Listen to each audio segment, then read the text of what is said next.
Make sure you watch Type 40 or the universe will crash on you.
Time for Type 40 Live, your live stream Doctor Who show materializing here again on the Spacebook channel, whatever time stream or time zone you're joining us from. A big old welcome. Here we are, yeah, Type 40 Live hitting your screen in real time with our brand of interdimensional content and conversation here on YouTube and Facebook and across all major podcatchers too. As always, in front of a live chat full of friends, fans and companions. God, and companions just like you. Thanks for watching. Thanks for listening. I'm Dan Hadley, Birmingham's King of the Geeks, and this is where we talk about the world's longest running best loved sci-fi and fantasy TV series, the whole universe around it, both off and on screen, and our fandoms too. Your fandom, maybe as well. That's what it's all about, is it sharing all of this in the 60th anniversary year. I can't wait to get stuck in. I mean, in good voice. I think everybody's a little bit under the weather, but my voice is getting back to normal. No croak. It's all gone. Okay, what's next? Who's first? Yeah, I've got to remind you, haven't I? If you're watching over on Facebook, over in the Type 40 Facebook group and on the Facebook page, you've got to hit the little blue link.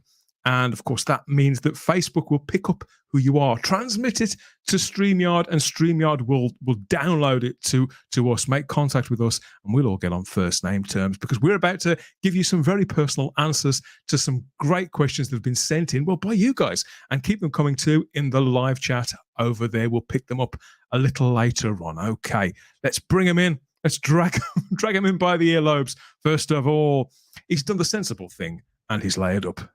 But I still think he's got a bit of a cold. Let's find out when I bring on the one and only Simon Horn. Yeah, hello all. Yeah, this week it's my turn for the dreaded lurgy. Yeah, I got a cold, so I'm wrapped up in my warmest and of winter jumpers, I'm afraid, because yeah, I've got a bit of a cold. So excuse, don't get too close to the camera, folks, because you might catch something nasty. That's all. Well, I thought we could warm ourselves with the time rotor here. This is got a nice warm glow to it, doesn't it? Get some of that. You can just pick up a little bit off this one here. And I've got my hot toddy in my mug to try. But just forgive me if I start coughing or sneezing or blowing stuff all over the lens. You'll just forgive me. We'll forgive him, everybody, won't we? Just this once. I wonder what it's like up there in the Doctor Who loft, because I do know it can be a bit of a sun trap. But JT seems to be wearing some layers. Let's go and find out. I am wearing layers because it's not cold, but it has been cold this week. So hello, Spacebookers. Yes, and here we are. I'm really excited to be looking at getting some lovely questions to answer on this show. We've got some belters. So thanks, everybody. And keep them coming too. We've got a nice live chat full as well. People have been dropping in the live chat. So we're going to mix and match here between what we can find out. Oh, you appear to be brandishing a 6. Colin Baker model. Yeah. Well, the reason being, I am personally celebrating tonight that on this very night, 39 years ago, 5 became 6. Really? Is it? Yeah, oh, really did. Yay! 39 years ago. Terrifying. It is really. It seems like yesterday. Actually, it was, because I watched the Caves of Vandazani yesterday, but I don't suppose it. Look. Oh, very nice. Very switch. Let's have a closer look at that, my friend. Wow, good stuff. And all the colours, all the glory. Are you collecting them all? No. Oh no! And there's a reason I've got this one as well. But no, I'm not collecting them all because there's loads of them. The Seventh Doctor ones arrived this week, so they're on to the Seventh Doctor now. But just been released. Talking about just releasing something or someone, let's grab hold of a mega geek, shall we? He is here, the writer, director, and big old mega geek, Ian David is. He's kicking around here. I'm not sure what's going on there. Okay, can you hear me, Ian? Contact. Sorry. Contact. There he is. You were eating, weren't you, Ian? Be honest, you were eating. No, I just forgot I took the camera off because I had to put my shirt on. So there you go. The night is young. Hope you're in fine voice, Ian, because we have lots of questions that have been arriving here through the social medias. Thanks to everybody out there. Well, usual. I hope not clean. We want some unclean questions. That's what we want. You know, we do have a pre-watershed version of the show and the post-watershed version. We do cross that boundary here in the UK anyway, so I'll save some of the choice ones till later on. So thank you everybody who's been sending them in so far, and let's go and check actually who's in the live chat and what they're going on about, what they make of all this nonsense so far.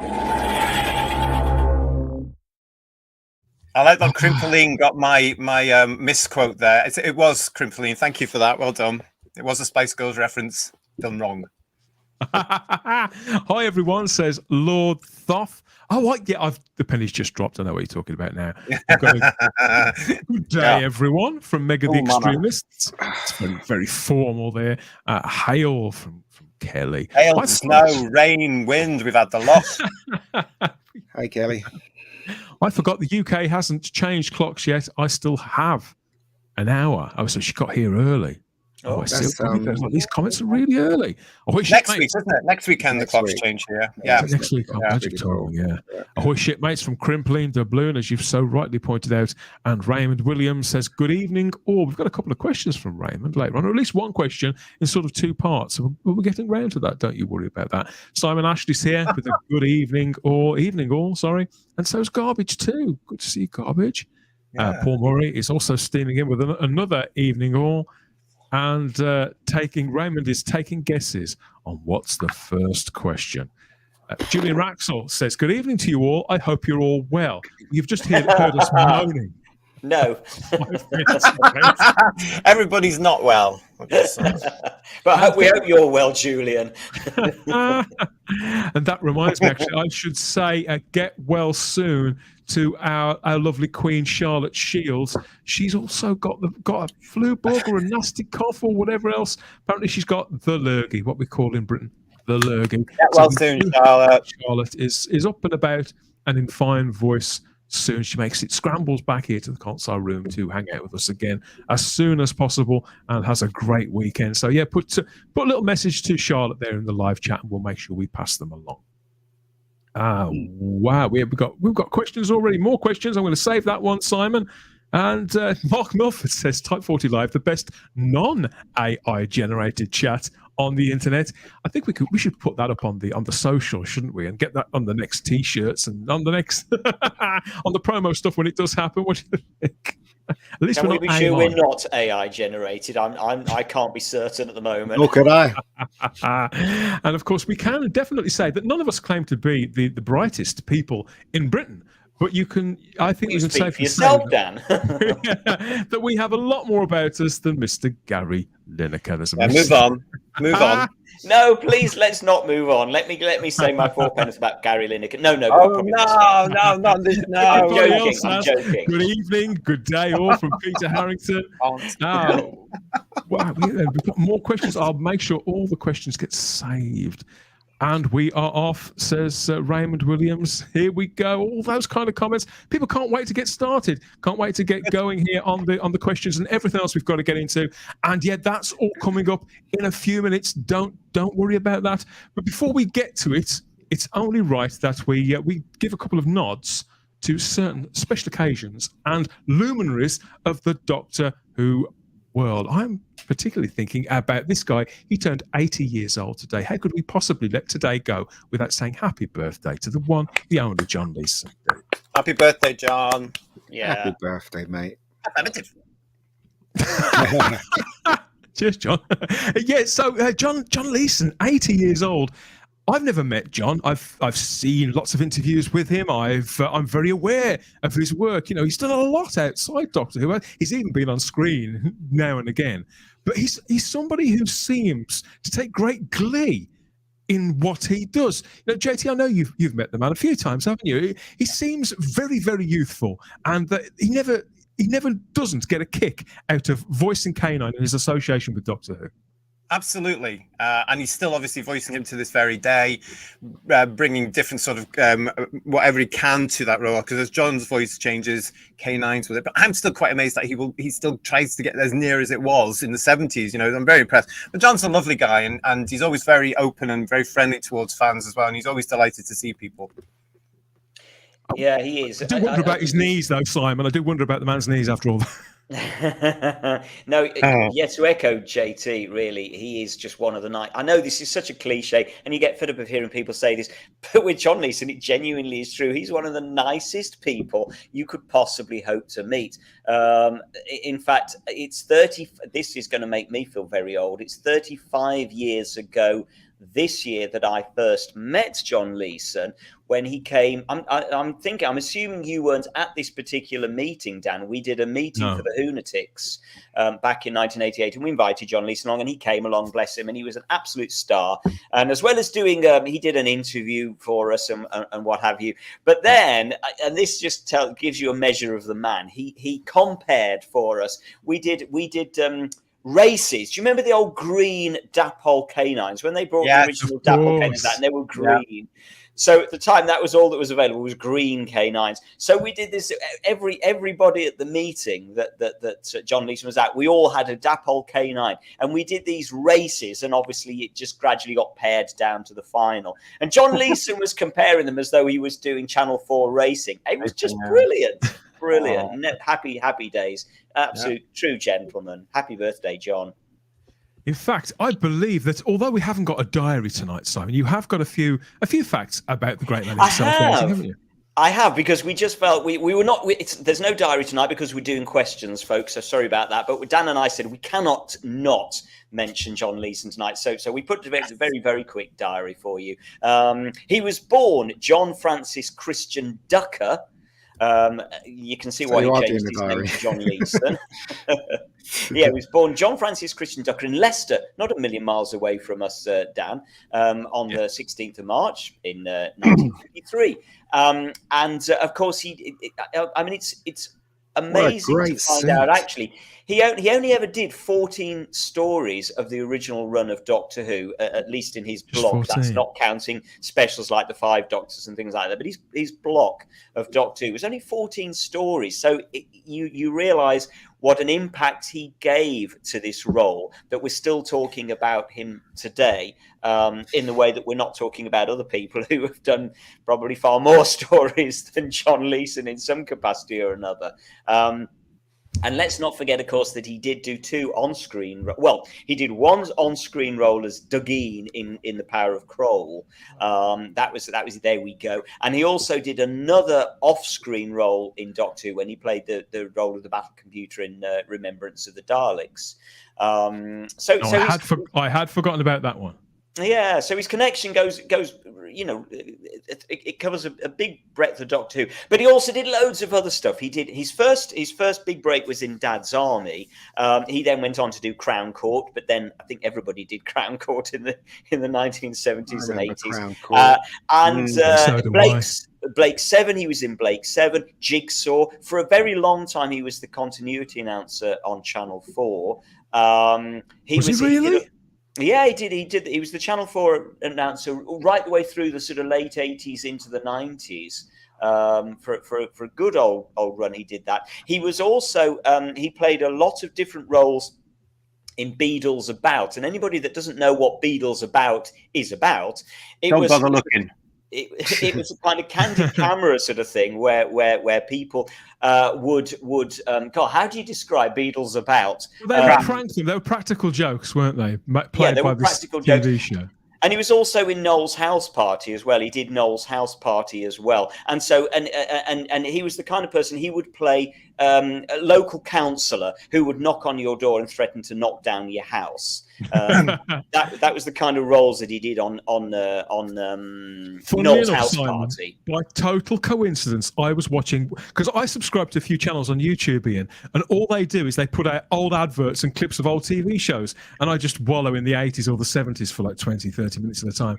And one of them was a show called Game for a Laugh from the early 80s.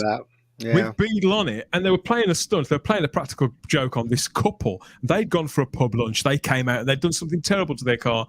And John Leeson was in it, playing the guy who owned this really flash Jag that they just ran into. And he was, he was all like up in their faces in a suit, in one of those sort of steely grey 80s suits. Ian, I mean, all those shows. And to think, wasn't he in the stunt where they pretend there was a UFO? I can't remember if it was House Party that did it, or do you remember with the they had this huge prop and they made this UFO land in someone's garden, and it was a woman. Probably wasn't he playing one of the wasn't he playing one of these soldiers or something like that? Can't remember. He just did so many. He did as did Terry Malloy. Terry Malloy, who played Davros, also did a lot of these stunt shows where he would also turn up. He was whereas John Leeson tended to be the local councillor, Terry Malloy would generally turn up in a hard hat and a high vis jacket and be the one who was actually going to do the knocking of the house. You can't dig that hole there, or you can't do this, you can't do that.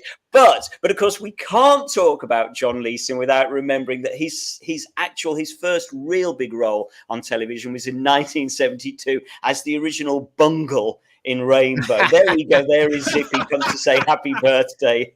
Did you see the costume? The original Bungle costume. The original costume. Terrifying. It's not good. He looks very, very ill. It's a very anemic looking bear. Happy birthday, Johnny Bones. Yeah. Quite right. Thank you for that, Zippy. So yeah, we can't do. But there are many talents to the great John Leeson. Did you also know, for example, that he was the Justice of the Peace for 25 years? He played the Justice of the Peace for 25 years in real life. This isn't in television. He's also, get this, he's also a wine educator, whatever one of those is, which means he's an accredited tutor for the Wine and Spirit Education Trust. So he actually teaches people about wine. And finally, his final claim to fame is that in 2002 and 2010, he stood as a candidate for the Lib Dems in, of all places, Perryvale. Of course he did.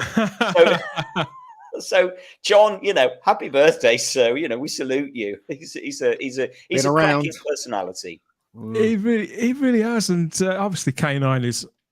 I mean, this is no disrespect to David Brearley, who I know did his best, and he came in and played the part and did a decent job of it. But John Leeson is the voice of K9. It's unthinkable, this character being voiced by anybody else. And it's so distinctive, and it even works on audio. He puts so much personality into it. Doctor Who being a family, I think we talked about this quite a lot last week, but Doctor Who being this family, John Leeson just feels like everybody's uncle, everybody's great uncle. He's that kind of figure, and the idea that he's got all these interests too. I don't know. He's he's a character. He is a character. A character and an all-rounder, I think, an all-rounder. That's why I was so surprised to see him on Game for a Laugh, because I used to watch that show when I was a kid, but obviously, and I used to watch, I'd seen Doctor Who, K9 and Company. I would never have thought. And even if I'd have recognised the name, JT, when somebody said, this is, because the clip that I saw, Jeremy Beadle said, and our actor, John Leeson, I would have thought, it can't possibly be the same guy. But it really, really is. Yeah. And it's just lovely that we're celebrating in the 60th year. That's why we couldn't possibly let this particular birthday go without celebrating it in the 60th anniversary year of all years. So happy birthday, John. Big old happy birthday to John Leeson. We've got lots of greetings in the live chat as well here. More people just rolling in, like the Primord Infectant. And who else? I know. More Spice Girls quotes too. TARDIS Spiders here. Hello from the Gulf Coast. Lots of love for John Leeson too. Hail all from Mr. Brown. Yeah. We've got more questions, which we will get round to the questions I promise. And people comparing when the clocks are going back all over the world. Happy birthday, John, says Crimpling Doubloon. I would like to just say as well, before we move on from the diary, while I was just putting John Leeson together, I had a very quick look about what episodes you would have been watching today. As there's no diary, but JT is quite correct. Today in 1984, The Caves of Androzani Part 4, you would have been sitting down to watch. What a cracking episode. I tell you what, I said to Dan earlier on today, it's a real shame we're not having a diary today because there's some cracking episodes that we're missing. Fury from the Deep episode 1 began in 1968. Tonight, Death to the Daleks ended in 1974. Another cracking story, I think. Earthshock ended. We were watching Adric die tonight in 1982. Some cracking episodes. None of these we can talk about, folks. This is no diary. And also, finally, Time Lash episode 2 was on tonight. So it's not all actually, you know, we've had a bit of we dodged a bullet with that one. Yeah. Garbage says that Jeremy Beadle didn't like the tables turned on him. He did not. No, when Noel did it to him, he took a fit. But it's not about Beadle. Let's move on. Sam says, I like John, but he's a very scary bungle. Please don't take offense at that, John. You did a brilliant job, and just keep doing what you're doing. We love it, and we love you. Happy birthday. Okay, what else is there? We've got a couple more things. Oh, yes, that's it. We are, photos on social media already. It's on its way. Maybe it's on its way to you as we speak from whichever place you've ordered it from. Season 8? Season 8? Season 8? Yeah, that's the American cover we've got up on screen. Yep. So the season 8 Blu-ray box set, that is on its way. It's out there. It's winging its way to punters all over the place. And look, contributors, they get them first in. So they're waving them on social media at the moment, which is immensely frustrating. But, somebody's got to get it first, haven't they? This seems to be 9. I do apologise. Sam's quite correct. We're talking rubbish. It's 9. Of course it is. Yeah. Sorry, well done, Sam. Thank you. This is the one set, isn't it, that we've joked about it. Somebody asked us about it last week. Is this going to come out on time? Is this going to be the one set that's going to be released when they said it was? And we said, didn't we, Simon, that we believed that because, was it last week or the week before? We said it, but we believed because they'd stuck to that date, they'd taken their time before they'd issued it, that this probably would come out as intended on time. But they didn't give a date. And I must be honest, I've missed it. What is the release date? Is it Monday then? It's Monday. They're not giving release dates anymore because they had too much fan feedback last time round. No, I know, but what I mean is it coming out on Monday? It's due out on Monday, and so that's why people get copies this week. They eventually did issue a date, but they didn't issue it with the press release. Not at the time. No. It wasn't announced at the time, which is the absolute correct thing to do from now on. They're doing it right. Don't give release dates out. TARDIS Spider reminds you to please hit the like button if you haven't already. Please like the video, subscribe to the channel, and hit the cloister bell to get the notifications about what's coming next here. Yeah, TARDIS Time's asking a question there already. He says, how do I ask you guys the questions? Do I write it in the chat? Please do. Yeah, that's it. Just drop. We've had several come through all the social medias, through Instagram, Twitter, on the YouTube community page, and on the Facebook page too. So we've had lots of questions come through from everywhere, but you can add extra ones in the live chat as well, and we'll get round to them later on in the show. I met John with the K9 prop and Matt Irvin. Great to get them all together. And so that's Peter Harrington. And Darren Bradley says, our local group had a wine tasting night with John. I can't remember much about it. There you go. Clearly the right thing to do with him because he knows his wine. Well done. Darren got smashed. I'm finally getting to K9 on my rewatch. It seems like it took forever, says Vanessa Law. Well, the best things are worth waiting for, aren't they? Yeah.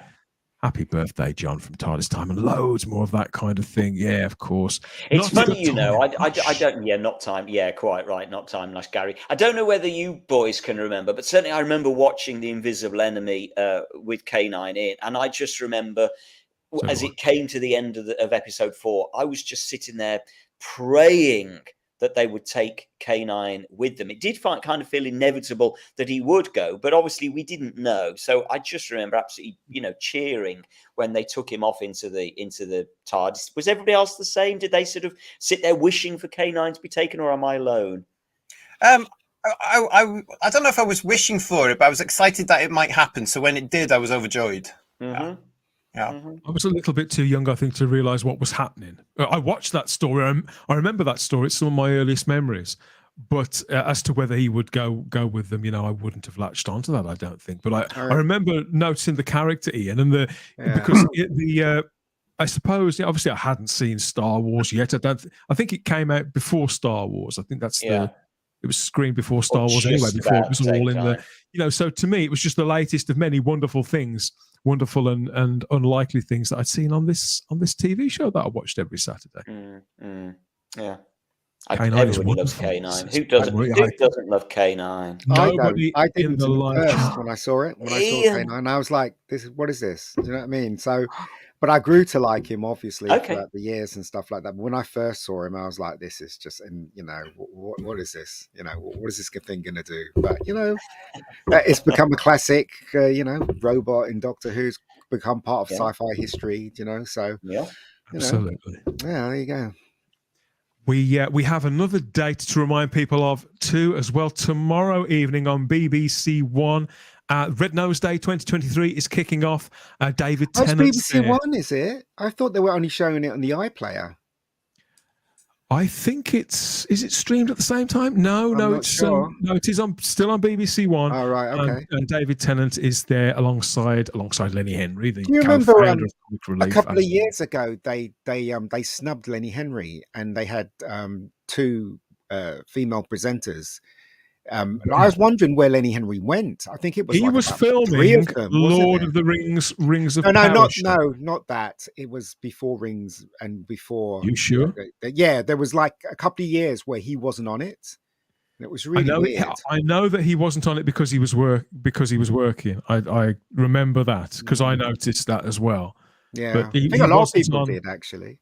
Yeah, he's synonymous. He's synonymous with that. Obviously, this is going to be our first proper look for however long. Apparently, David Tennant is going to be playing the 14th Doctor in some new material. It could be a spit and a cough.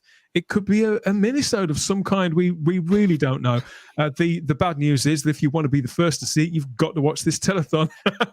I'm sure the clip will be on the YouTube channel later on that night, certainly over the weekend. So any material will absolutely make its way to the platform of your choice, I've no doubt. Tennant's there hosting with AJ Adudu and Joel Dommett, as well as Zoe Ball and Paddy McGuinness. So all things being said, you could be best waiting for catch-up there. But if you want to donate and support Red Nose Day, obviously you can go to bbc.co.uk, Red Nose Day, and enjoy the evening, by all means, if you do find that kind of shenanigans funny. Is it tomorrow? Yeah, tomorrow. I have just got to say I saw the trailer for the first time tonight, and I don't want to disappear down this rabbit hole because it's not what we're here for. But I did see the trailer for the first time tonight, introduced by David Tennant, of course, and I couldn't help. I really like that outfit. If that outfit is his costume, I love it, and I just couldn't help noticing that the jacket underneath the outer coat is very reminiscent of the check on Tom's cloak in Talons of Weng Chiang.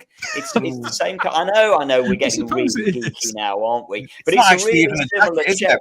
It's more of a waistcoat. There's no sleeves. Is it a waistcoat or whatever it is? The thing that's under there is very similar to the Talons of Weng Chiang check. Sorry, me being geeky. Is he? Is that got buttons missing because he's only got one button up? He always does that. Yeah. Oh, he always has one button. Yeah, it's his thing. It's a quirk. It was a quirk of the 10th Doctor. It looks like it's a quirk of the 14th Doctor as well. So in any given story, he would change which buttons were done up and which were let loose. Right. So here in this picture, it's just the top one. And he's got the tie hanging down there. So yeah, it's even more so with this. But yeah, is this a new thing? We're also wearing an eye watch. That's a strange choice, fashion choice for the Doctor. I just really like it. I love the tweeds. And we're not going down this hole, but to me, it's everything that the Shooty Gatwa outfit isn't. It's just so doctorish. I just love it. I love it. It is nice stuff. Yeah, so obviously, whichever charities people want to support, again, as I said last week, it's very much a personal choice. You can go and support this at bbc.co.uk/Red Nose Day. And you look out for the Doctor Who content too if you've That's the beauty of it. We don't have to sit through hours of Zoe Ball talking nonsense, do we? YouTube. To get the most out of all of that.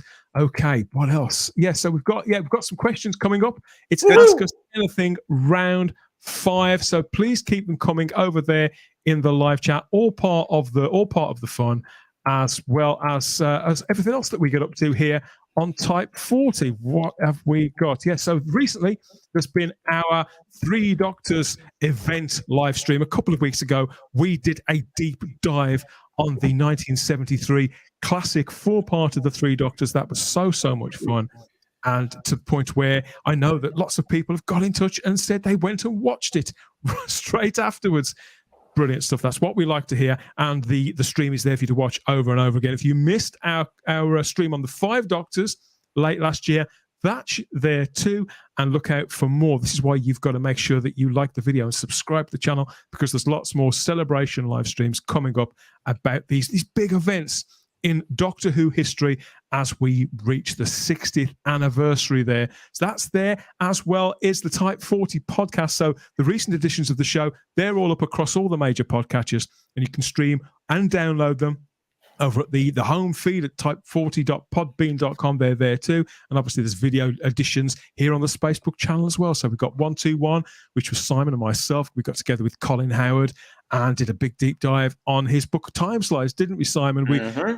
Very generous with his time, and we got to look through a lot of his old artwork, and it was really wonderful, very, very geeky. Number 122, I spoke to Lucia and Talia from the Wibbly Wobbly Timey Wimey podcast. We chewed the fat really there and compared our fandoms from across the time zones, and a little bit about the current news. And they explained how living in other time zones, how they were feeling about the whole Disney Plus thing, it being the international streaming home. So that was a bit of an eye-opener there. 123 was our review of the classic 2008 story, The Unicorn and the Wasp. That was myself, Ian, Charlotte, and Wendy. And then there was just dropped a couple of days ago, 124, which was Simon and myself again with John Green from the fantastic website Daleks 6388. So John was very generous with his time and took us sort of behind the curtain a little bit, didn't he, Simon, on that fantastic website, which is 21 years old this year. No, seriously? 21 years old, yeah. We're getting old. All there for you across the podcatchers and here on the Spacebook channel, and all done, of course, for the love. For the love of who? For the love of Doctor Who. That's what brings us together to have these conversations and these celebrations and everything else we're going to get stuck into in this year. Oh, I nearly forgot. We've got a day on Sunday. It's Mother's Day, everybody. It's Mother's Day. So I want to say happy Mother's Day to the mother of Doctor Who, to Verity Lambert. How could we forget Verity on Mother's Day? I'm sure you'd agree. Quite right. Herself. Yes. Okay. I think it's time we got stuck in. We'll get back to some more of that later on. There's some pretty pictures and all the rest of it coming up later on. But it's time to get stuck in, I feel, with your questions, your Ask Us Anything questions here on Type 40 Live. Let's play this.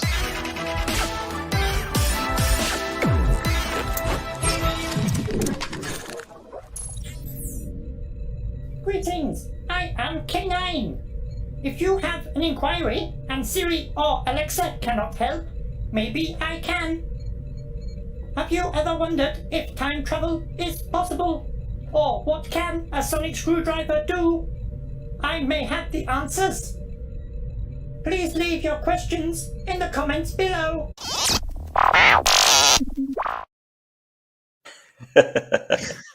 Perfect timing.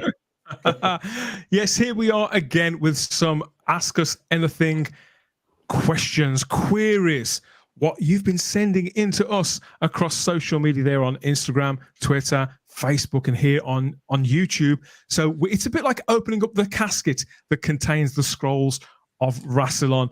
Mostly, I don't think these are going to burst into flames. At least I hope they're not. But we've got plenty to get stuck into. And first of all, let's look at, where are we?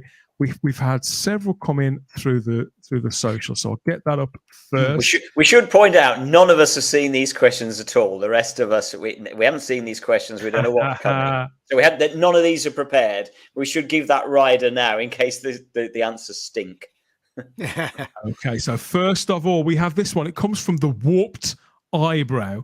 And they ask, given that the 60s Mondasian Cybermen are the scariest versions of the alien monster, is it possible Russell T Davies can bring them back? I think we need scarier Cybermen in better stories. Say no to the robot men. That's from the Warped. I'm not sure which robot men. Well, I guess what he's referring to there is kind of the modern Cybermen, which I've openly criticised in the past. Modern Cybermen, Ian, the Stompy Wompies. Yeah. Since 2005, they've never ever, in my opinion, got Cybermen right. That's right. Never. That's right. And I think even the Mondasian Cybermen that pop up in the Peter Capaldi episode are just disastrous. They're not the 10th Planet Cybermen. Well, that's the problem, isn't it? I mean, we heard this. This has been said many, many times that these are the scariest versions of the Cybermen. Peter Capaldi felt that way. A great many people do feel that way because of the cloth faces, I think, JT, and because you can see the humanity sort of underneath, as if it's been sort of forced and stretched and pulled into that suit. I think that's where they're coming from. But we did only get them brought back 5 years ago. So it's a sort of two-part question, I think. I mean, is it possible that Russell T Davies and the new production team, more to the part, can make the Cybermen scarier? I think that's what the Warped Eyebrow is getting at. Well, the Warped Eyebrow, hello. He didn't get it right the first time round. Why would he get it right the second time round? We'll I think the problem with Cybermen is they've just become... In the new series, post 2005 series, they've just become so silly.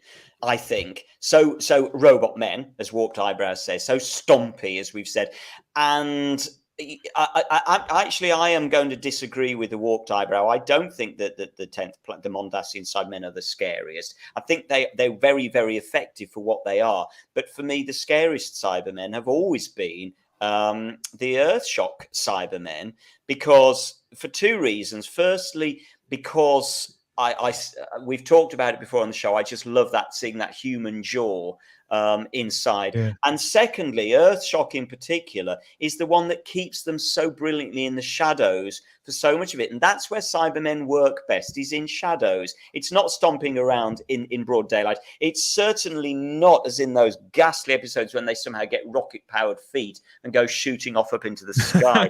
That's not scary Cybermen. That to me. No. Well, I think they did that because they're envisioning selling the toys, weren't they? So they did. It's very. The new Cyberman was very much designed like a toy, and because they can fly like Iron Man and stuff like that. You can imagine sort of waving them around in the living room. Yeah. But I honestly think that if I was in charge of Doctor Who, I would obviously have the Cybermen in it and the Daleks, only for one episode only. But I'd be concentrating creating new villains. New scary villains, so that we can move forward with new stuff. But anyway, that's just me. But I don't know what Russell T is going to do, though. I don't think they're not scary at all. They've got like a big boombox in front of them, haven't they? They walk around with those things. But it's the way it goes, I guess. I think they're creepy. I think maybe the best word is creepy rather than scary. I think those 10th planet. I do think the 10th Planet Cybermen are creepy in the way that the ones in the Peter Capaldi story with Billy are not. They just look stupid to me. Yeah. I do like. Maybe it's the fact they're in colour. I agree with Simon about the mouth thing because they're meant to be a hybrid of whatever, and robotic. So I like the mouth bit that moves around. You can tell them they're half human or whatever creature they've made into Cybermen. I grew up with those Cybermen. They were the first ones I ever saw. Yeah. And yet for me, I think the scariest that they've ever been was probably the Invasion. I think that they look physically. They don't look like robot men. They don't look like they're like in solid steel outfits. JT, like you say, I think Russell T Davies did get that wrong. The production team, they did get that wrong. Yeah. For me, in the Invasion, they look sturdy, solid, formidable, and they look unstoppable as well, and so solemn. So I've always found those. I think it's the black and white pictures in Doctor Who Weekly that I saw of Cybermen. It probably comes from that. I don't know. I mean, I think the 10th Planet Cybermen also had the human hands, which of course they wouldn't repeat back whenever they did it a few years ago for whatever reasons they had. But I think it's down mainly to the fact that the new version hasn't understood what the Cybermen are. They are not robots. They are not human beings in metal armor. They are like us. And that's the terrifying thing about them, you know, and the way that society is actually going now, science fiction is becoming fact, and it is heading there. So those warning signs are actually there. People are adding cybernetics, they're getting plastic eyes. I mean, look at Madonna, for crying out loud. You know, all this sort of nonsense going through. And that's the warning sign there. And that's something that they've never been able to get. The designs are terrible of the modern versions. Even when they slim them down, they were awful. So I don't. Given what you've just said, do you think that in really they'd be? We're all for new villains, aren't we? You know, as Ian and Simon's just said, several people in the chat saying the same, new. But I suppose when the conversation around cybernetics and implants evolves as we're evolving, why close off that avenue when you've got a villain that's a sort of icon? Why create new cyborgs when you've got these cyborgs that they're stuck between a rock and a hard place? You don't need to create a new cyborg, as it were. You don't need to create. I mean, the Cybermen are there to be used, and they're a wonderful creation, and they can be used, but they need to be used properly with a damn good story and a damn good look. And I think it's ironic that a certain other science fiction show obviously nabbed the Cybermen and did it a lot better, and that, of course, was Star Trek. With the Borg, and the Borg look very good and very terrifying. And I don't know if it is money. I mean, those costumes are cheap, effectively, but I think as regards the costumes, I mean, you look back on that, they don't look as slick as you remember. But because they updated it conceptually, really cannily, they were not just for the 90s, but they were slightly ahead of the game as well because of the hive mind, the interconnectivity. And yet, what's his name? The producer of that show, can't remember his name now. He was at a convention once, and somebody said, you know, the parallels between the Cybermen and the Borg are blah blah blah blah. And he said, well, that's because we got the idea from Doctor Who. But I think they need to do it properly. I think they need to do proper stories. I think they need to actually trim them down a bit. They have to go back and look at things like the invasion on Earthshock, and they have to look at it and get rid of all that choreography. That wound me up. They are not robots. They don't do that. They can sort of move in a different way. Don't have the uniform again. Do something different with them and take them back to what they. And this is my whole thing about things like this. When you bring them out, these are fans running the show, but they forget where it's coming from. You know. But the reason why the Borg is so terrifying is because you actually see them do something, like they update. So if you fire a phaser at them, one will go down, and then all the hive minds will adapt. So when you fire the phaser again, it doesn't affect them because they've adapted their shields. And then also, if they touch you, those things will come out them and it'll go straight into you. And then I don't think you could do that with the Cybermen, because the whole thing about the Cybermen, the history is different. Of course, it's operations and stuff. I know, but what I'm saying horror needs to be there. But that's the reason why they were so terrifying. But I mean, because you actually saw what they did to human beings, and in the Cybermen they can't do that because it's officially a kids show, I guess. Well, they did Attack of the Cybermen in 1985. They did show you that sort of process. Yep. Okay, there were a few complaints of it. You also tried to do it in the reboot version where they did it. But they didn't show you anything, though, did they? It was but they can't show you necessarily. I don't think Star Trek really showed you. They implied it. The implications there. You know? They did. So basically, when something went inside of you, you know, you could see the things going inside of the person, you know, with the vision. So I wouldn't want that. It's quite terrifying. Yeah, that wouldn't suit Doctor Who at all. No, I know that, but remember in the old days of Doctor Who, right? The reason why I thought that when I first saw the Cyberman, I thought it was terrifying because I was a kid and those things, you know, I never seen before and stuff like that. I always say to this day, the thing that scared me the most in Doctor Who was that little doll that got up at the back of the car in the Pertwee one, and that was done with strings.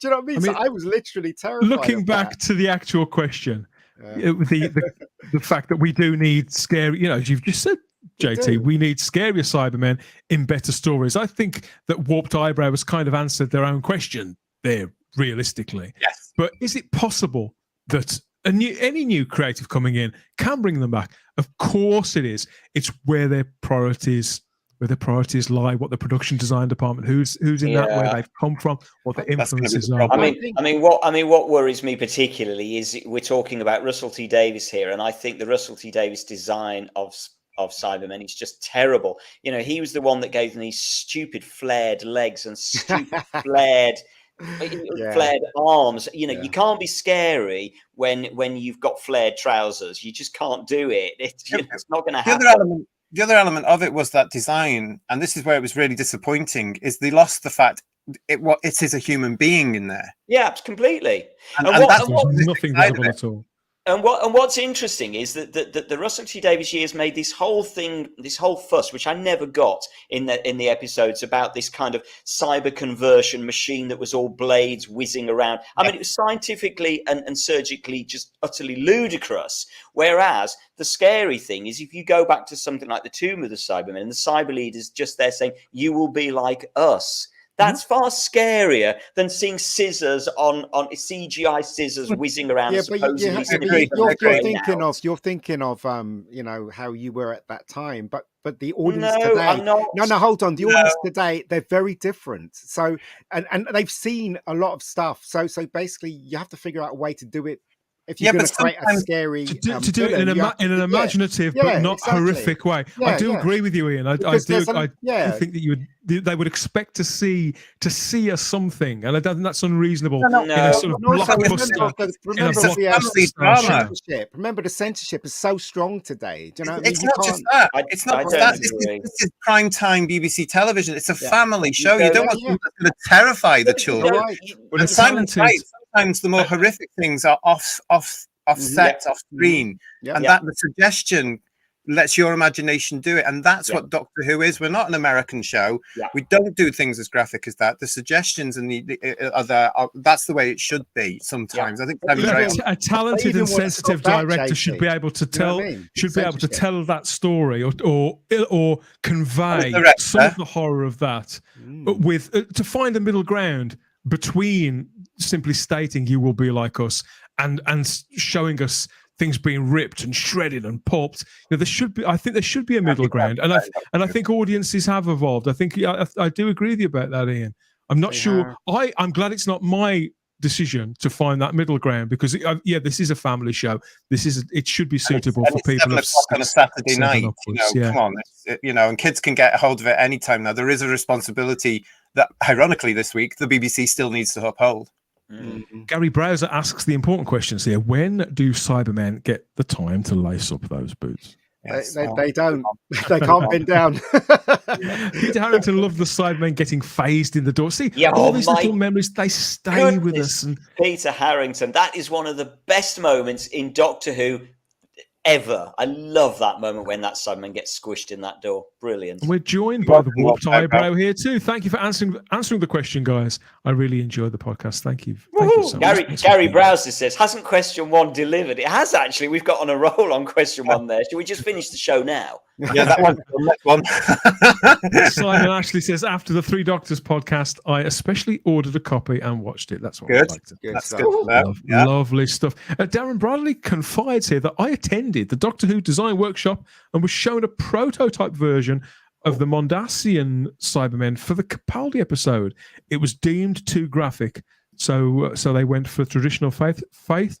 They went for the traditional face cloth version we saw on screen. So Darren saw something that we didn't get to see. Maybe that will make it through to a book or a magazine. I'm sure it's Darren. I think that's actually in one of the Doctor Who magazine specials, actually, from the last few years.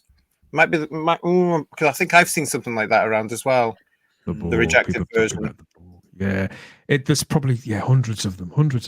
Okay, next question. Sorry, just one more thing. I think it's really difficult. Sorry, like Columbo, just one more thing. I think it's very difficult today to actually, because in the old days, there were some scary moments in Doctor Who, and all of us is contested to that, right? Yeah. But today, right, because of the censorship that's so strong today, any word you say wrong or any suggestion you make it's going to be hard for Russell T to actually have a scary episode. And I'll very, very, very quickly disagree with you there, because I still think it's down to your quality as a program maker. Because if you think back to the things that scared us as kids, as you've just said, Ian, it was done with string and sealing wax. That was scary. Now, I know kids are more sophisticated today, but I don't accept that as a result, you've got to give them more graphic, more in your face. No, that's not what I'm saying.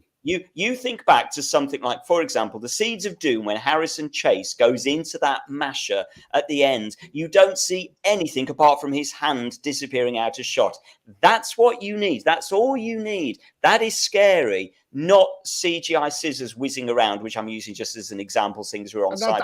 So there is a way of doing it. You can do it. Yes, Paul Murray. That's what I'm saying. Less is more. It always is. I agree with you, right? But everybody knows now that censorship has just gone bonkers. I know, but I'm not. The whole point is what I'm trying to say is in those classic Who things that we're talking about, the Harrison Chase bit, for example, you would get away with. That's not going to fall prey to censorship at all. We'll see. And so that's what I'm saying. It's those kind of things that we need to do. The program makers need to be clever.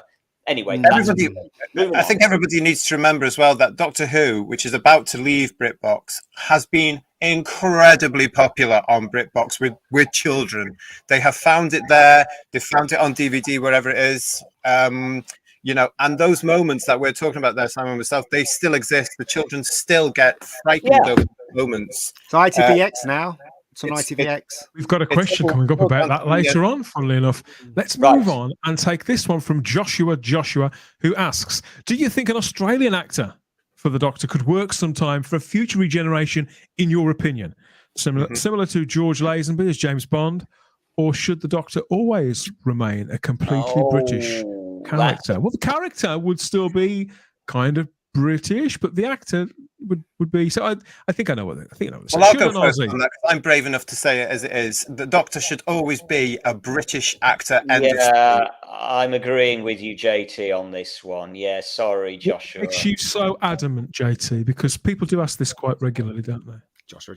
I don't know if people ask it very regular at all, but it's a British show, and I don't care where it's going in the future. It's a British show. It should always remain with a British actor, giving a job to a British actor in the British Isles. And that's my belief, and I don't feel the need to justify it. It's British. I'm just asking a question. I'm not asking to justify it. I'm just asking for an answer. But I get asked about this regularly. I do.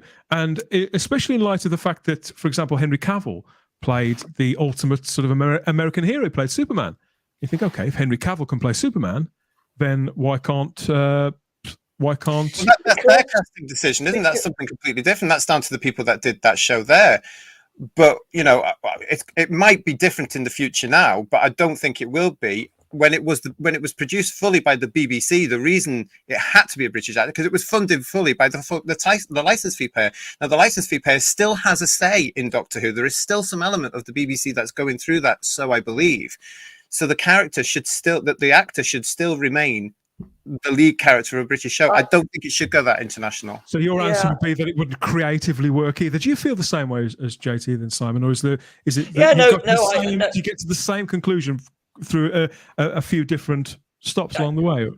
Well, maybe. I mean, certainly, I feel totally the same, and it's simply because the character of the Doctor is so well established in the form in which it is, and this is why. And we're not going down this rabbit hole, but that's why it should be a male as well, as opposed to female, because the character itself is just too well established. And as soon as you start to change, for example, suddenly it's an Australian actor, you're diluting the character, you're shifting the dynamics of the character, and it just stops being the character that it was. Now, there's nothing necessarily wrong with that, but suddenly it's not Doctor Who anymore, in the same way that I don't believe when it was a female Doctor, it was Doctor Who anymore. I just think there is a quintessence of Britishness about that character, and it's the essence. It's just, you've just got to hold on to that essence. It is lightning in a bottle. If you don't hold on to the essence, it's a different show, and so it just doesn't work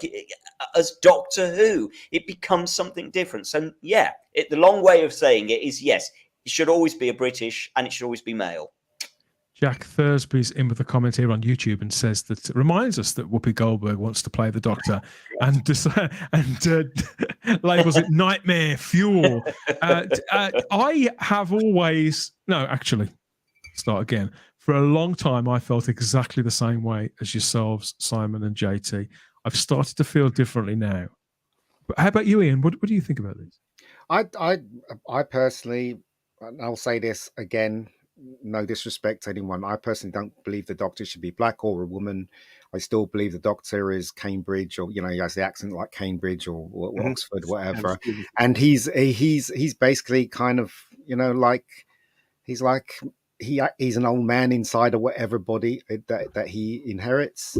And he should be English. It should be played by an Australians can put on an upper class British accent all the time. But saying that, right, if this is a different regime now, so I don't know what they're going to do in the future. And if they do cast someone that's not English, then then they do. Hugh Grant, definitely. I mean, what they should have realised over the last few years is they tampered with the format and it failed completely. Do not tamper with the legend that is a British television legend. Get on with it and just uphold what has gone before, because the Doctor is quintessentially a British. I mean, even a British actor can deliver a line in a way that no other actor from another country can, and that's what makes the show British. That's what makes it absolutely quintessentially eccentric and adventurous in our way. And they should realize that, because it's been a massive difficult thing for an American actor to tap into and make it seem and make it. Americans don't understand irony. They don't understand our humor. They don't understand our inflictions. They don't understand what a quid is. And JT, because the character of the Doctor, it only really works when it's played as a pretty close approximation of that actor. If that's not a natural place that they can get to, natural instincts that they can follow, then it's always going to be, I'm not saying they can't do it, it's always going to be an uphill battle. And so therefore a British actor is going to be the most sensible route to go. I would say a foreign actor couldn't do that, because it's like the Beano and the Dandy. Right, we have that same sort of humor, or should have that same sort of outlook in Doctor Who, and it should be like that. And it's a lot of it's tongue in cheek, but a lot of the delivery will be. I mean, this is why, again, I think a female version is always incorrect, because for some reason, males can deliver certain lines in a certain way, like the relationship with the TARDIS. I mean, that's a man in his car. That's the old-fashioned man in his car relationship, which is just taken into the show and it's funny. But there are other things that males can get. If you look at some of the Matt Smith's lines, for example, and Tom Baker's lines that they've delivered, a female wouldn't be able to deliver that in the same way as the Doctor. But yeah, I would say that is one of the things that can't be tampered with in the future, because I would reckon if it did, it wouldn't work as well. Kelly here in the live chat mentions it's a funny thing, considering that the show was developed by a Canadian. Really developed by it. I take your point, Kelly, but it's irrelevant. The nationality of the person. Sidney Newman envisaged the character as being a British Victorian style character. Yeah, mad scientist. You're right, Dan. I mean, somebody from another country can. I mean, especially if he's a really good actor, he could put on a British accent and wouldn't be the same though. Yeah, sure, it won't be the same, but I could see it actually happening in the future. Actually, do you know what I mean? I feel that I'm dead and buried, because they've already gone through one thing I was against by changing his gender unnecessarily. I feel that Doctor Who's gotten away from its Doctor Who roots anyway, and just like me, just like Simon, I'm willing to see where it's going. I might like where it's going. Do you know what I mean? I don't know. I do want to. I'd really like to pick. Well, for a couple of things in the chat. Certainly, firstly, Java Bean is saying that they are Australian and they don't want to see an Australian in the role. So that's kind of. But I do want to highlight as well. TARDIS Spider in the chat says, "Are we saying that only X can play X?" No, we're not. We're not saying that at all. I don't want us to suddenly look as though we're getting pigeonholed.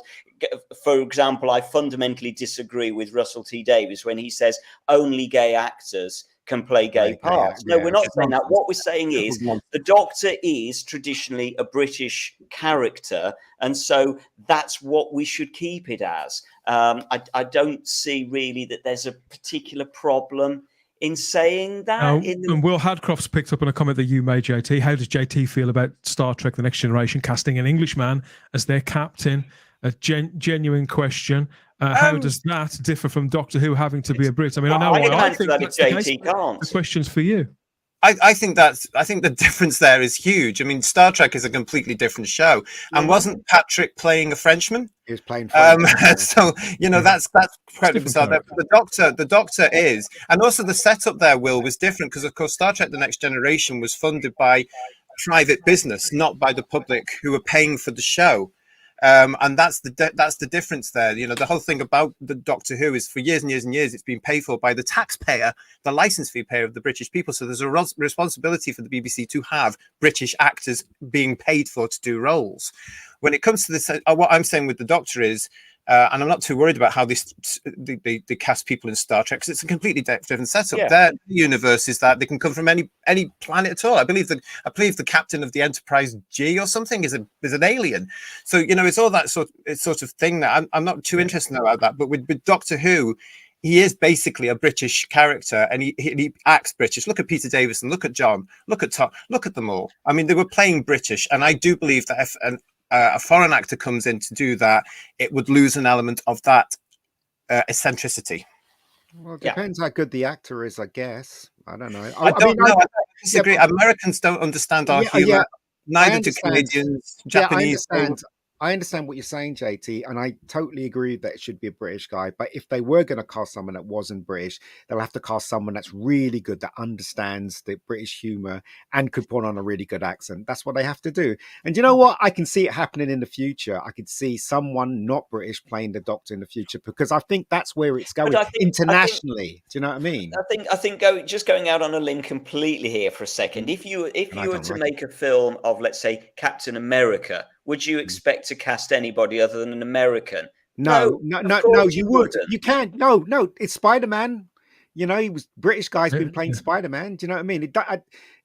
In all Andrew honesty, Garfield and Tom Holland, both British. Henry Cavill, as I said earlier on, he's British. That's why I feel that it doesn't matter the nationality of the actor, as long as the actor is given a task. Yes, you have to be British. You know, it depends how good the actor is. I don't know. I'm going to respectfully disagree completely with that. I think the Doctor should remain always a British male actor. Yeah, I'm agreeing with you, JT. I'm agreeing with you. I'm just saying, if they did do that, that's what they have to look for, don't they? I think also for me personally, it's just something in my blood. I can't almost explain why it should be a British actor playing it. No, you can. You did. Well, I can, but you know what I mean, though? It goes deeper than that. It is just kind of, just in my blood, I know it should be a British actor. It would lose its entire essence of the show. It would just be different. They've just spent years losing the essence of the show, and they really should be focusing on many years now of trying to bring back what is recognisable Doctor Who into the show. But they're not doing that. But we'll have to wait and see where they're going on that. Yeah. So that remains to be seen. But the place that I'm at the moment is I'm still, like I said, I used to be fervently against it in the same way that you two gentlemen are. I'm still against it, and mostly not. I think that I agree. Actually, I had not considered that, JT. I think you're probably right about that. I think the natural instincts of actors raised in other cultures overseas are going to be slightly different, and it's such a particular part. But I think the main reason why I still think only British actors should play the Doctor is simply because in this country we have this tradition, and we have a wealth of, and even now to this day, we have a wealth of great British character actors, best actors in the world. I can't imagine how many that there are, but the idea that the right candidate couldn't be found from within that group of actors between in the British Isles, between whatever age group you want to cast. You want to cast your next Doctor. I think it's unlikely. I think you'd have to go out of your way to cast a non-Brit. And if you're doing that, then you'd be doing so not in an ideological way necessarily, but you'd be doing it in a prescriptive way, which I think would still be to the detriment of the show, and it would mean that you weren't picking the right guy for that part at that time. And it should always be the best person available, the best person in the room. There is a reason, Dan, tying with what you just said there, why British actors are conquering Hollywood. It's because they're bloody good. I don't know. I wouldn't. Oh, they are. They're bloody good. I think sometimes you have to dumb down their performance. I mean, our actors train in theatres, for crying out loud. They don't just go to cinema and are brainwashed by Hollywood. Well, I mean, there are some really great American actors out there. Superb American actors. American actors. You know what, right? I actually thought that Johnny Depp might make a really good Doctor. Move on. At one point, you know. I would agree. He's a good British accent. He would be very entertaining, but it would be Johnny Depp as the It would- Doctor. It wouldn't Yeah, be but the what I'm Doctor saying played is by that Johnny Depp. if he wasn't that famous, you know what I mean? Yeah. And we, I mean, he would play it like he did with Willy Wonka and Captain he- Jack, Exactly. and Yeah, he Well, has. yeah, something, doesn't I he? think Johnny. I think what you're thinking about maybe is Johnny Depp sort of 20 years ago when he was Oh, yeah, acting, exactly, as opposed to being exactly. a caricature Yeah, yeah. of himself. Yeah. Wendy's here watching on YouTube. Hello, Wendy. It's great to see you. In fact, I think Darren Zone's in too. I he think I've is, he seen a is, few he people is, yeah. chat jumping around a little. Right, buddy. Wendy says, not all Americans don't understand British humour. I grew up true. watching British TV shows on PBS and always felt an incredibly strong connection. I think it's a huge amount of Americans that don't understand British humor. I really, really do. I mean, I see these American reacts to shows now on YouTube, which I'm actually loving, and they react to our language, our slang. What is a cup of tea? What is a kettle? What's a quid?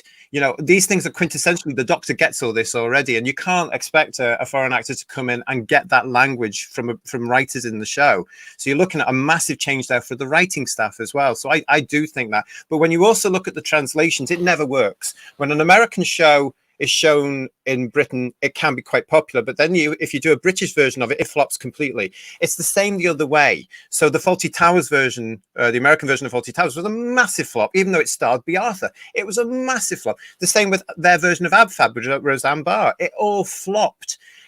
Don't mess with things. Keep things straight. Don't have different versions of stuff. I know it's all about money. I know it's about business. I get that, but it just wastes the time. It's just a waste. The Office was a huge success in America. Yeah, some things adapt better when they get the right. When they get the right. I don't believe the majority of stuff when it's translated is a flop. No, I think the mistake they make, JT, is they try to translate the humor of the British thing into the American thing. But what the American Office did, was they didn't do that. They made everyone was American, and it all was very, very much American, everything they were doing. In fact, they didn't even copy the episodes from No, they rewrote everything. Only the first episode was a proper remake. We're going to stay with the title character, the lead character, for the next question, but this is a slightly lighter one, I think, and it does chime with something. Well, you know, actually, I think. Oh, God, this is going to be a good one. Okay, so Matt Pott, our mate Matt Pott, who couldn't make it to the stream tonight, Matt asks, which of the Doctor's costumes would you wear on a daily basis? So, you know, to Iceland or whatever, pick up some cornettos dressed as John Pertwee in, or, you know, JT, you know, heading down the park, you know, going on a bit of a ramble, dressed as... The difference with the reboot Doctors is that actually, I think if you're a fella, you will dress a bit like the 9th Doctor, and certainly I have to wear suits every now and then, like the 10th.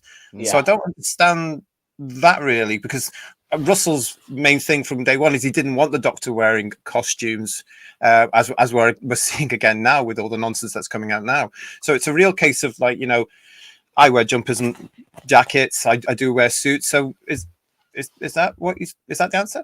I think he's referring more to the outlandish Doctor Who. Yeah, I'm sure he is. There's a lot of people wearing cricket outfits in the summer. I would. Well, for a start, I have to be honest. I'd love to wear the current David Tennant outfit. I know I've said about it. I love it. It'll suit you, mate. It'll suit you definitely. Really, really, really. That is my. You know, those are my kind of clothes. Yeah. You know, that's the kind of stuff that I would like to wear. I would love to think that and I've worn the. I have got a Tom Baker 18th season scarf, so I've worn that out in public before, with a long proper long, you know, Tom Baker kind of coat. So I'd wear those. I have to be honest, in the winter I would wear that out in public every day, no problem. And I did actually I got a comment by somebody on the scarf. They hadn't got a clue it was a Doctor Who scarf, but they did say, "Love the scarf." And I'm like, "Thank you, I'm having that one then. Thank you very much." So yeah, I'm going to dress as Tom Baker every day. Thank you. I love long coats, but they don't really suit me. No, and so I never wear them. I don't know if they suit me, but I don't care. You wear them I've got anyway. long coats as well, absolutely loads, and all sort of different textures and colours and patterns and stuff like that. I love them, but they're nice and warm in the winter. Yeah, I went through a phase of dressing kind of like Chris Eccleston's Doctor. I think it wasn't a leather jacket I used to wear, but it was a sort of big black denim sort of jacket, and just with a couple of sweaters underneath, and you know, I was just going through that phase, I think, where everything was quite functional. The whole thing about Eccleston's Doctors, the way they designed it is they wanted him to look like the bloke off the street, didn't they? And Yeah, that was the very whole thing much. about that. And it worked. I mean, there's still guys, you're still seeing guys down the pub and stuff now wearing the t-shirt and the leather jacket. I mean, that look is going to be eternal now, I think. Is he? It was certainly before he came along. Did he have a say in that, JT? It was written into the script how the Doctor should look. Russell was adamant leather from day jacket one was that in the he script, should have wasn't leather it? jacket. Yeah, But yeah. I seem to recall that Chris did have a say in it, in that he was never going to turn up in a long, in some floppy. There was no way he scarf was or going to do anything that. like No, and I know he said no to a hat, and he said he wanted jeans, so that's why he got black jeans. Yeah, that's right. He The did say he boots, wanted the big black boots, jeans. yeah, And the but- boots. He wanted Yeah. the boots, He didn't wanted the boots so he could walk. He could get into the character properly and run properly. Very Yeah. sensible. He did his research. I think the outfit that I like the most is the original Matt Smith costume. I think it's just a beautiful Yeah, bit good. of design. Also, look, it also seems like something that one could wear on a daily basis and be pretty comfortable. But still, you just straighten the tie, tighten yourself up a little bit, and you can go into pretty much any situation, sort of, and be relatively formal too.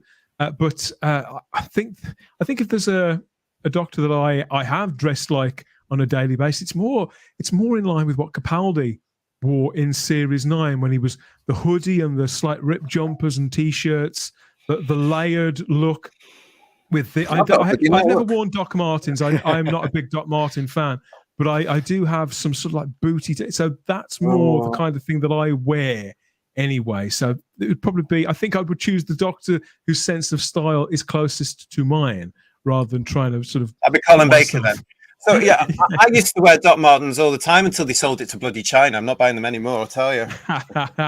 When I was a student, I did find myself, unbeknownst to myself, morphing into Sylvester McCoy's Doctor. I didn't even know I was doing it. It was the summer of 1990. And me and my mates were all into like the Manchester Sound and all that kind of thing. Oh, and so I started wearing those sort of floppy summer hat things. And, and the raised hats. That's it. But the next thing I knew, JT, and I didn't even know I was doing it. So I started wearing them. You know what I mean? When you wear them down like that. But I started to flip the thing up. And, and I know. And then when as the autumn came in, I bought myself a new jacket, and it was a sort of beige jacket. And as it got a little bit cold, I thought, I need to get a scarf. And I was completely subconsciously morphing into Sylvester McCoy's Doctor. I snapped myself out of it for the next season. I did, but that's my confession there. How about Ian? You seem very quiet on this subject. Nothing, no style. I wouldn't. Well, I mean, my favourite Doctor is John Pertwee, but I wouldn't dress like Pertwee. Do you know Yes, you would. Yeah. Somebody in the chat definitely is. I'm trying to think who it is. I've just seen in the chat said, yeah, they're definitely going to dress as John Pertwee. I think the problem with you, Ian, is we wouldn't know what colour velvet jacket to put you in. I don't know, but I would if I had to dress like a Doctor, any Doctor. Personally, I would dress like the Matt Smith Doctor because I just. The idea of the bow tie. Envision you with the bow tie at all. Well, that's what I'm saying. I've never seen myself in a bow tie. I need to see what it's like.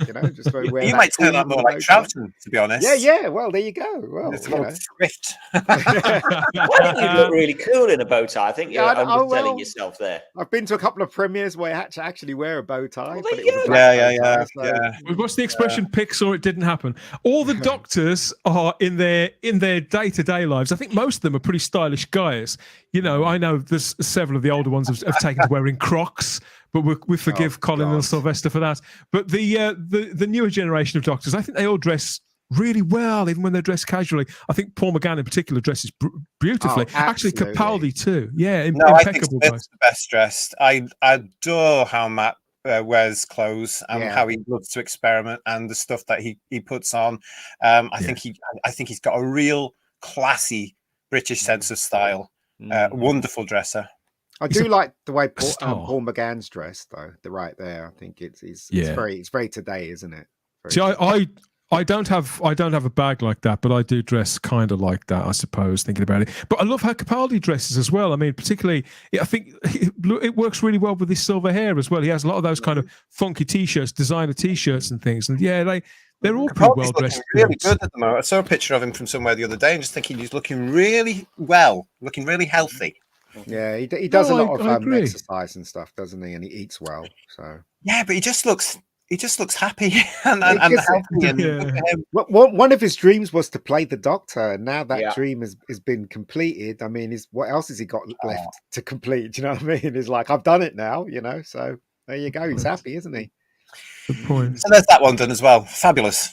And yeah, I think that's as good a place as any for us to take a short break. Now, in light of the fact that it is Comic Relief Day tomorrow, I thought that even if we haven't made you laugh, I think we probably have. We've certainly made one another laugh. If we haven't made you laugh, then maybe this little lot will. So here's the designated Type 40 Live ad break, as always. And obviously, this is if you're having enough fun as it is, and you don't need any more laughs, you know, just go and refill your glass or take a squirt. Do whatever you need to do. Hello. We'll be back here in a couple of minutes with more Type 40 Live. With more Type 40 Live and more questions. But yeah, have this set of laughs on us.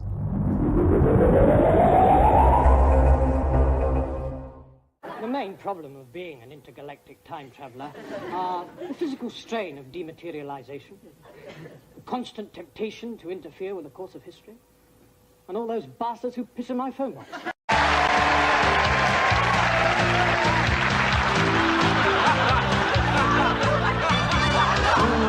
Think you are trying to push me a little too far. This is another scar. Who do you really think that you are? Hello. Good evening. I am Doctor Who. Not really, of course, the power of suggestion. I bought a lovely record this week. Peter Davison sings Pulp. I want to live like common people.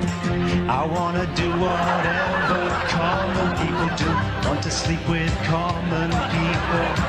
I want to sleep with common people like you. What else could I do? I said I'll see what I can do.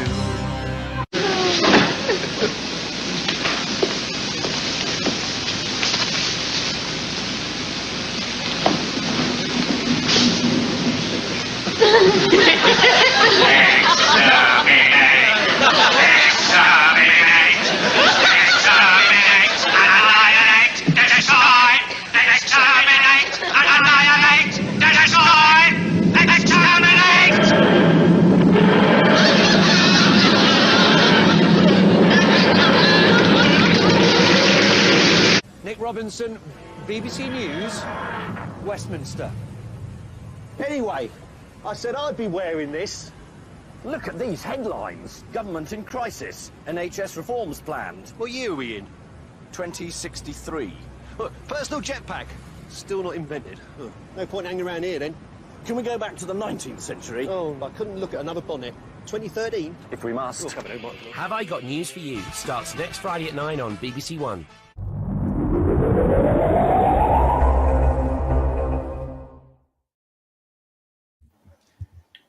Hey, welcome back. We're back here. Hope you enjoyed all of that. A few little giggles there, courtesy of us and those various comedians and actors from across the decades. Welcome back to Type 40 Live, your live stream magazine format Doctor Who show, clocking all the fixed and not so fixed points in the Whoniverse, even, both off and on screen. And whether you prefer the fourth or fifth dimensions, I'm here with Ian David Dears, with Simon Horton and JT, getting stuck into your questions for Ask Us Anything Round 5.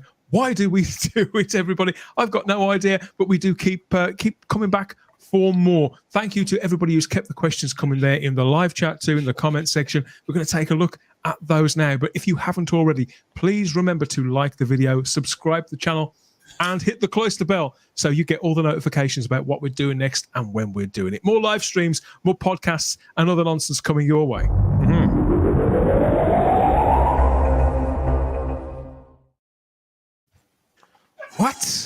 What? Star Trek, Doctor Who? I don't know. Yes, let's take a look at some of the questions that we've been given in the live chat. And people have kept them coming whilst we've been rambling away here, and we've been sharing more. Have we only done about 2 questions so far? We spent a long time, haven't we? We've got lots. We've got David Hammonds who's joined us. This is JT knows his stuff. JT, True, yes. I'm with JT. I can see Ian in a bow tie. Says Simon Ashley. So yeah, McGann is cool. So yes, in the last question we talked about the attire of the Doctors and which ones we'd wear, didn't we? I want McGann to Zombie Box Reviews, Ian, says that they do have a red wine-style smoking jacket. Brilliant. Good stuff. Okay, so we've got lots to get into here. First of all, Raymond Williams asks, what are your most watched Who stories in the last 20 years? Not your best stories, but your top 3 most watched. That's a very particular question. I'm going to tread water and pass that to JT. Stories in the last 20 years. Well, gosh, I have a lot of go-tos, Raymond. A lot of go-tos. The Robots' Death is up there. Pyramids of Mars is up there. Terror of the Zygons is up there. And The Visitation is up there. So I'll give you 4. They're the ones I tend to gravitate to immediately. I'll throw The Deadly Assassin in there as well. So, because all of those are considered to be classics and that they tend to figure quite highly in charts of great Doctor Who, don't they? But you don't say go and say, oh no, Underworld is my secret favourite and I watch that. As much as I like Underworld, I think it's just because they're the ones I gravitate to because for some reason they are cozy. I like those because they're cozy, and for me, I can watch them back all the time. So I don't know. There's just a genuine familiarity with those stories, and also sort of what Ian would call sort of like a memory buried to when I was a kid growing up with them, and the standout memories to them. But they're the ones I would go to, Raymond. It's funny, yeah, because I suppose what I forget, because my cozy Doctor Who places are all in the 80s. That's those the episodes that I've seen the most. I suppose it stands to reason that that people who maybe a little older or a little younger are going to find that coziness in other places, and to my sensibilities, in the most unlikely stories and horrific stories can be somebody's cozy place. I hadn't thought about that, Simon. What about you? Yeah, mine is similar to JT. The Robots of Death, The Deadly Assassin, City of Death, The Talons of Weng Chiang, Earthshock, The Caves of Androzani, Revelation of the Daleks. I could watch Revelation of the Daleks till the cows come home. Only 3, mate. Only 3. Come on. Only 3. Oh, but that's no fun. Yeah, we need 3. That's right. That's my 3. You're doing my 3 somewhere. You're doing a Sarah Graham there. Yeah. Hiya, Sarah. That's my 3. You decide which are my 3. How about you, Ian? I mean, when you think, you said 20 years there, but which Robots to Death. Just like JT and Simon, I love to death. I've seen that like 50 times already, even more so. I love it. I love. Forgive me, I can't remember what it was called. The part with the dinosaurs. Invasion of the Dinosaurs. I always laugh at the scene. Great story. Yeah, where they wait at the bus stop, him and waiting for a bus. I always laugh at that. It always makes me laugh, and the effects always make me laugh as well. Great story. But the 11th hour is my best. Yes, I think it's one of the best Doctor Who episodes. And don't kill me for this ever. I personally. No, I agree. I love that story. Good story. Yeah. Can I decide on 3? I think it's. Look, I think I said this a few months ago, and the 5 Doctors is. Certainly. Love 5 Doctors. Yeah. I know it's 40 years old now. Yeah. And have I watched it as many times in the last 20 years as I did in the first 20? Have you watched it as many times as BBC Video actually released it? Who knows? I mean, I don't know. I probably haven't, but I still have watched it considerably more than any other story. So that would definitely figure in there. Top of 3, I'd say that most watched. Probably the King's Demons. What? Would be there too. Yeah, wow. The King's Demons. What? The most watched, really? Wow. Yeah. I think that part of this is practicalities as well, because of the stories that I've had on video for the longest. I think I taped the repeat showing of the King's Demons and just watched it over and over. Yeah. And it's only What two would episodes, be- about 50 minutes. Most watched. I'd say that. Ooh. Most watched in the last 20 years. Probably a Christopher Eccleston episode would probably be the third. It would probably be The End of the World. Okay. I have watched that a lot. Not, and I mean, I do love it. Don't get me wrong, but I think it just feels very special, and it was emotionally, it was a great relief for me because obviously week one Rose was so intense, and it was only really week two that I thought, oh my God, it is back. And I just really enjoyed the episode for everything that's sort of its component parts. I just think it's a wonderful bit of entertainment, and I quote it all the time. I do rewatch that a lot. It tends to be an episode that I show people who've never seen the show before. It's an episode that I've also given to the various kids that I've raised as well as what's the show all about? And it's probably that. Well, probably not. So, would I say that they're the best? Probably not. But those are the stories that I've watched the most in the last 20 years. I'm pretty confident saying that. Raymond goes on to say that his are The Caretaker, Mummy on the Orient Express, Love Mummy on and The Unicorn and the Wasp. Yeah, the chronicle stories are the ones I tend to watch the most. How old are you, Raymond? Tell me how old you are. I'm interested. Younger than you. I'm thinking that. I think probably, yeah. And certainly two of those are two of my favourites of the Capaldi era. I adore The Caretaker and Mummy on the Orient Express. I can see why you would watch those. Yeah, thanks for that one, Raymond. Yeah, it's a good one. Yeah. My question to the panel says Gary Browser is where are the 6 key to time props here in 2023? Does anybody know? Now I know who I think used to have them, but I'm not really up on these things. I would imagine you probably know, JT. Well, I know that Andy has a set, but I'm led to believe from a certain ex-producer of the show years ago, there were two.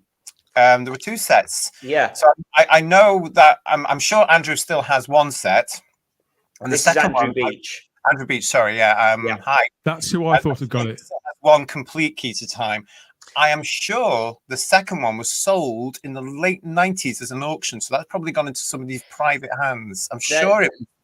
Well, am I not right in remembering that basically isn't there like about 6 props in that they did one for each story, because obviously there's the 6 segments. But then there's a complete cube and there's everything in between. So there's quite a few out there. I mean, I know that the last time I saw it, there was a full cube version in the Cardiff Experience just before it closed. And it was claiming to be a screen used prop. So it could well be that. Yeah, it was in the very beginning when you first went into the Experience. There was, along with a load of costumes, they'd got supposedly a screen used full cube there. And there were rumours that one was destroyed, wasn't there? I seem to recall in the 90s. Something happened to one, it was destroyed, and somebody threw it out. Really? I think, truth be told, Gary, there are so many different keys, parts of the key out there. It's kind of a difficult question, but I think we can categorically say, I think, JT, you are right. As far as I understand, Andrew Beach has, I think, the full cube version. Yeah, he's got the full one with the tracer prop. And the other pieces, they were, as I recall, weren't they sold off? Weren't there individual pieces sold off at Longleat at the auction? Oh God! I can't remember. Was it Bonhams? Well, it could have been both, because I mean, these things have been floating around for so long now. There are so many pieces out there. Fairly recently with the key to time, because I remember thinking, I should get in on that. I never did. We've been a bit rubbish with you there, Gary. Sorry, we can't answer definitively on that one, but we've had a good stab at a guess. That's weird, though, actually, because I'm rewatching the key to time right now, actually, Gary. Mm-hmm. I'm currently about to start the Power Crawl at some point this weekend, because I just loved that whole season and stuff. So it's interesting that you mentioned that, because it ties in nicely with my rewatch. And if you want to know how I'm getting on, please come onto the Type 40 Facebook page for Blu-ray and DVD collectors. Thank you. There's a plug. We've got another one here. We've got TARDIS Spider asks, merchandise question for JT. Does anyone sell William Hartnell's cane, replicas of Hartnell's cane? I love getting merchandise questions. Thank you, TARDIS Spider. Hope you are. Nice to see you. No is the answer to that. The nearest you can get, there are various cane sellers in the United Kingdom that do still sell canes. And I can't give you a list now, but I'll try and find something for you. A lot of them are in the London area, but there isn't an official William Hartnell cane, and never was. No. Next. Because I suppose... Well, we were too far away. We're too far away. Yeah. Also, when that was that part of the look? Hartnell didn't walk with a cane, did he? So it wasn't his own. No. But was it? Could it just have been any old cane out of stocks at the BBC? It looks like it could have been that kind of prop. I would have thought so. Get rid of it as quickly as he could. As well. But I know that there's various cosplayers that get them from these various shops or eBay or things like that. Etsy, you might find that Etsy do them. Yeah. So if you're looking for that reason, because I know that TARDIS Spider does cos up every now and then, you'll have to shop around, love. Thank you for that one. Yeah, TARDIS thank you. Spider. We've got one here from Will Hadcroft, who says, "Is Time Lash a well-crafted story, just badly realised, or is it just bad?" And he adds that I love it personally. I think I can categorically say it's badly realised. I don't think I don't think the script is the best script that was ever made, but I think it's also far from being the worst script that was ever made. I just think it is very badly realised. But the other part of the problem, I think, with Time Lash is that it was underwritten, and that's why they had to pad it with those interminable scenes, which are terrible. And so, truth be told, I think actually the truth lies somewhere between the two. Will, I'm going to sit on the fence with this one. And it's partially the realization. Last week on the show, Ian, we had Time Lash in the diary, and you had your head in your hands for a good 5 minutes there, as I tried to persuade you that it wasn't complete and utter toilet. So I would gather that you've got an answer there for Will. Yeah, it's just bad. It's just bad, right across the board. That's it. There's no grey area there. It was just bad. So there you go. That's my opinion. So there you go.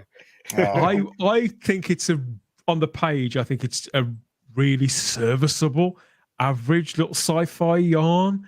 Yeah. Sandwiched between two much bigger stories that. It was just there to sort of, I wouldn't say it was filler, but as with a lot of Doctor Who seasons, they've got a certain amount of money. This is what they could do. This is how many episodes, how much screen time they've got to fill. And I think it's the kind of story, if I was extending some generosity towards Glenn McCoy's story, which I am fond of, Will. Mm-hmm. I know. Mina, I love that character. I think she's wonderful. I like Herbert as well. I'm sorry, I like it. I do like Time Lash. It's got so many problems. I think if it was somebody's first Doctor Who story, I think they would have absolutely have enjoyed it and stuck around for what was to come. I mean, they'd been quite disappointed because that was it then for 18 months. But you see what I'm saying? I think if you to show that to somebody who'd never seen the show before, who just wanted a fix of Doctor Who, they'd probably find that was enough. And that was kind of the show that I remember, the cheap sets and this and that, So I think it's okay. I think it gets a bad rap, is what I think I'm saying. Is it just bad? I don't know. Is anything just amateur bad? hour? That's what it is. Just I think it could have. Yeah, I can't excuse it if I'm being honest, but I think that people are too harsh on it, and that's my wishy-washy way of saying I don't know. From my point of view, I was horrified as a 15-year-old watching Time Lash in 1985. Absolutely horrified. It didn't work in the 45-minute format, and we know the whole story behind that series as well. And everything was. Simon mentioned padding. It's so padded because it was written as a 2 or 4 part. Really, could have got that down to. I've only watched it twice. I watched it on the original broadcast, and I watched it when it came out on VHS. I have never revisited it. I will when season 22 comes out on the Blu-ray standard editions. I will look at it again then. But I have to say, if you go by the Target novelization, it should have been bloody brilliant, because the Target novelization is very solid, and Glenn's writing comes through properly in a novel. And that shows you the difference between having time, money, proper script editing, resources, understanding the format of the time of the episodes and stuff to a novel, and how he was able to flesh it out. Oh, such a shame. It's such a shame. But then again, there you go. I mean, New Who has had lots of iffy episodes as well, but They have, yeah.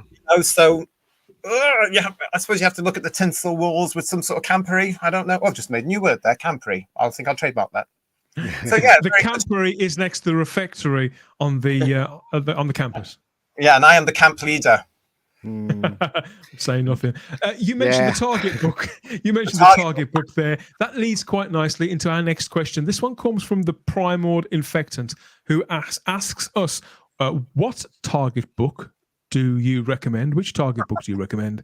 I'm planning to start reading them. So obviously there's 150 of these things. Where do you start? Some of them aren't written by Terrence Dicks. Simon, what do you think? You start with the Daleks. Simon. I knew he was going to say that. I knew You have to the start. Daleks. It's brilliant. The Daleks. You have to start with the Daleks. It's a work of genius. I love it. That's the target book. We talked about earlier. What stories have we watched the most frequently? The Daleks is the one that I've read the most frequently. It's just a magnificent book. Just read the Daleks. That's it. I'm done. I love the Daleks as well, but seeing as Simon has answered that, I would actually go a little bit further into that. No, it's cool. I would say the one of the later models that actually blew me away was Ben's remembrance of the Daleks, which was just stunning. And look how well he's done as a novelist now with all his London books. What a career he has had. He is brilliant. And you can see him in Remembrance of the Daleks. That novel is superb. So I would say Remembrance. Yeah, I'm not a reader, generally speaking. I read a lot as a child, and then I sort of fell out of love with it and out of the habit of reading. But I remember, that Remembrance book was a proper page turner, considering that it came out not long after the story. It was so readable. Yeah, I raced through that. Shit, to be honest. So, given the fact that I'm not a big reader, I would naturally point somebody in the direction of something slim. It depends on how old you are, Primord Infectant, and how much of a reader you are, because I think target books have their own sort of flavour. I don't think it's like reading any other range of books. It's true. Really, yeah. I still think one of the best target books, actually, and you've just mentioned it, Dan, is The King's Demons. And I think I have mentioned this before now on the show.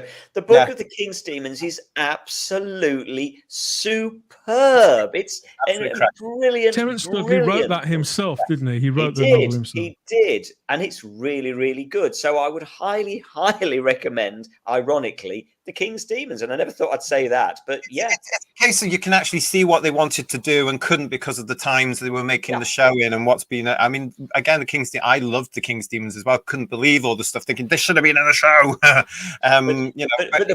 the book really adds to it, doesn't it, JT? I mean, the book really, it's massively written up. It could depend on the kind of reader you are, whether you want. I mean, I really like Ian Marter's Earthshock novel. Yes, brilliant. I haven't read that for a long time, but I do really like that. And likewise, it's so wordy and it's quite. It's a novel. Yeah, it's a proper novel, and I think it was things like Earthshock that set the scene for things like the New Adventures that came later on, because they were going off the script but adding stuff. I mean, Ian's Ark in Space is like that as well. That's more brilliant. And another one, a cracker on Ian Marter, the Sontaran Experiment. My God, that's a good piece of writing. In fact, I'm changing my mind. Start at the Sontaran Experiment. Brilliant. It's like a movie. The Sontaran Experiment is written like a movie. It's like it's very, very drastically different to what I know you what see you on guys are saying television. about the Daleks, but I think I would probably go for something by Terence Dicks or something with a real vision to it. I like the Book of the Claws of Axis a lot. That's a great. That's great. Three Doctors is great as well by Terence. Three Doctors is fun. I mean, most of the Terence's stuff, even things like Image of the Fendar, which is basically a script to a book. It's not even a novel. Yeah, you get something out of it. The Cave Monsters, though, that's not that's Malcolm Hulke, but the Cave Monsters is brilliant. Fantastic. You're not a reader. You're not a reader of much, are you, Ian? You don't read books and things like that very often. I read comics, but I actually can honestly say I've never read a Target book in my life. I always think novels, I mean, it's good and all that. And what is it, Big Finish? You know, I don't refer to them as anything to do with Doctor. All I do is concentrate on the actual series itself, Doctor Who. I have never been part of Big Finish, or I've never read any of the novels. Target though is because we couldn't watch them after the original episode. I understand. That's the only thing we had, and that's why they were special to thousands, millions of us of a certain age. Yeah. Obviously, I'd just like to say to people, like, you can still get the original Target books now. You can go around charity shops, you can go around thrift shops, you can go around books. You can still get them. So if you're interested in this and you've not read them, please go and look at these original books because they are absolutely superb. They don't go for a fortune on eBay. You can get a whole collection of them for not a vast amount of money. It's true. Yeah, very easy. I hope we did. We help you, Primord Infected? There, we listed about a dozen different titles there. A few suggestions, yeah. But I think there's plenty. I don't think you can go that far wrong. That's the good news. But it depends on where you're coming from. And I think maybe your era of Doctor Who. If you're into the third Doctor, as I think you may be. It would be exciting to see now anybody that hasn't come across the Target books, if they're finding them now and reading them now, how they can reevaluate the television episode, as it were, because that's what we had the disadvantage in a way. If you saw the TV show and then you forgot about it, then a year or a couple of years later you read the book thinking it was so much bigger than it was. I don't remember that. I must have read that. And then the video would come out years later, and you'd go, "Oh, hang on a minute, this isn't what I remember," because you've been influenced by the book. So it was. It would be interesting to see if anybody can go and look at that now. So books and music that's connected to TV shows, including Doctor Who. In those days, it was broadcast, and you didn't know when it was going to be repeated. So you had the book and you had the music that reminds you of the episode, or you know what I mean? It wasn't like you go on YouTube and saw clips. It wasn't like you can just, you know what I mean, buy. So book. I guess in those days, books were really important. So was the music really important as well. We read more. I'm sure we read more back then as well, because we had nothing else to do. We only had 3 channels. We didn't have DVDs. We didn't have the internet. We didn't have Blu-ray. We had none of that at all. And I was a constant reader. And I remember one point my mum having to say to me, "You can have that Doctor Who book, but you gotta go and get another one." Because she was so worried that I was being influenced by the Target novels. Go and get another one. Go and get another one.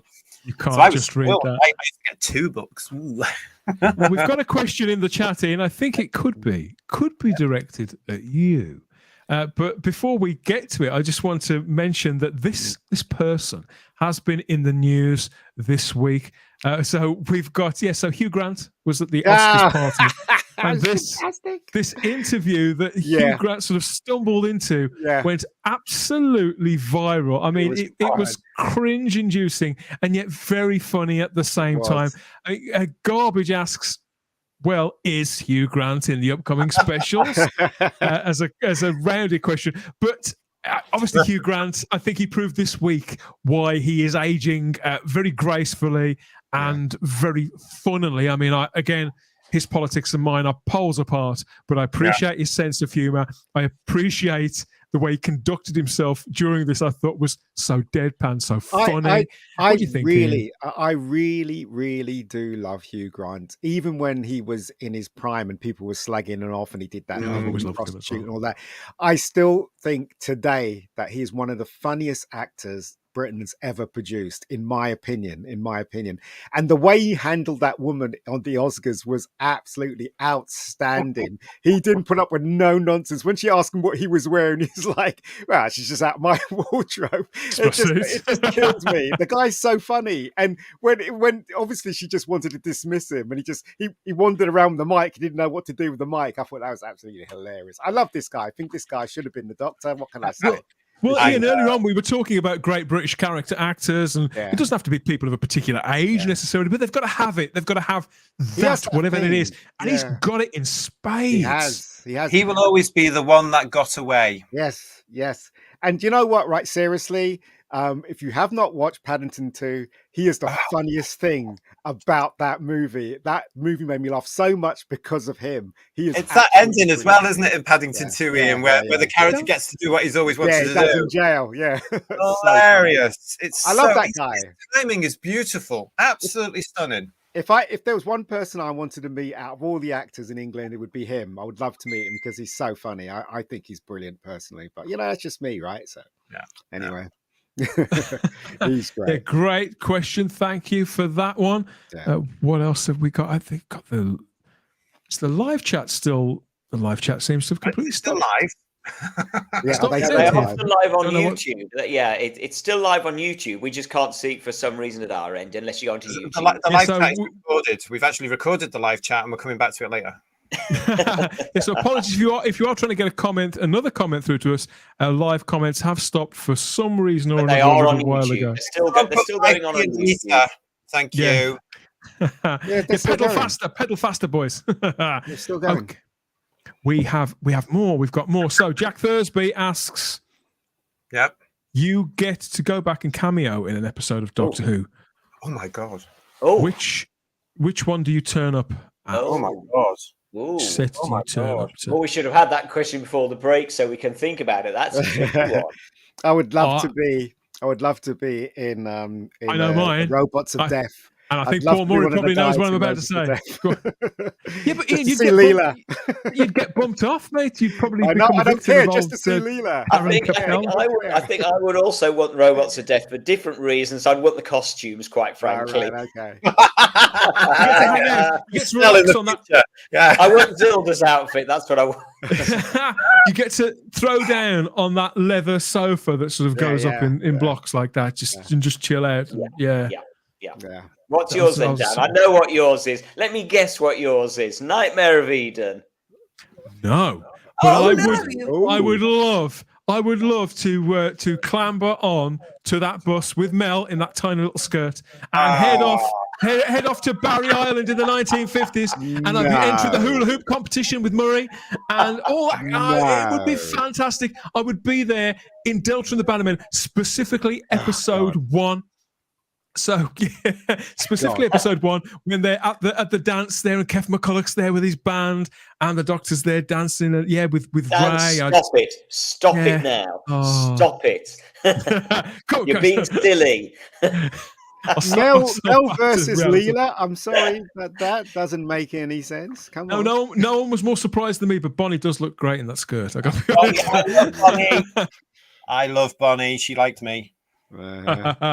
Yes, I do. I'm quite fond of Bonnie Langford, but generally speaking, I love that episode. And the night, in all seriousness, it's a lot of it is because of post-war Britain. That period between after rationing and before the 60s started to really swing. That time of history really fascinates me. Always has. And these before people started going on package holidays in Britain, going off to these campsites and stuff, it's like a bit of a Heidi High fan as well. That could be part of it. But I just think that story, that Doctor Who story, is so delightful, particularly that first episode. Actually, I'm changing my mind. I want to turn up on the Paul McGann movie and look around that TARDIS set. Yeah, wow. That's what I want to do. I'll join you. That's what with a cup of tea, I want to look around that TARDIS set forever. Yeah. Oh, Yeah, God, no. wouldn't you just love to explore that set? Didn't I it just would. look amazing?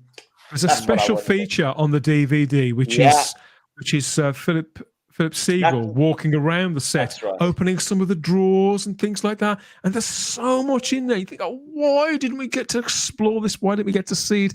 Why didn't we get that series? They haven't released it on Blu-ray. It'll come out. It's on the list.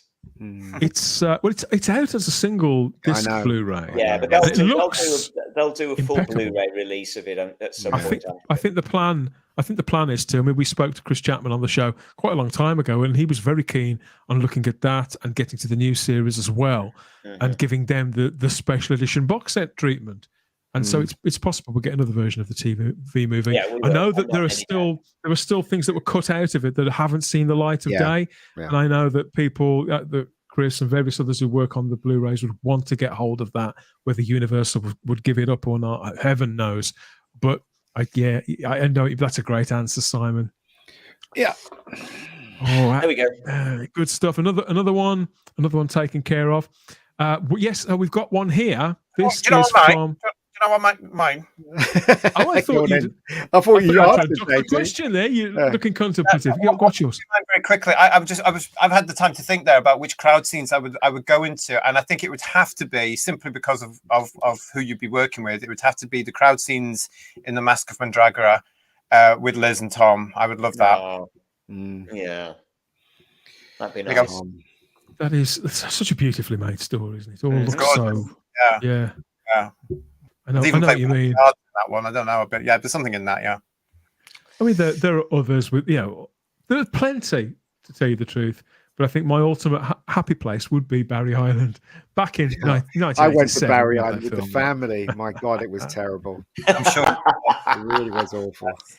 This next question's a slight riff on something we had earlier on, but it just plays nicely into the question that we've just answered. So this one comes from Tony Lewis, and he asks, if you were cast as the Doctor, as a great British eccentric, like I know the three of you are too, what would your TARDIS and costume look like? But I think particularly the TARDIS is quite an interesting idea. So, you could create your own desktop theme. The TARDIS could cook one up for you while you're in your post-regenerative state. Then you get back and it's all gleaming and lovely. How would you want it to look, guys? What do you think about this? Any thoughts on this one, Ian?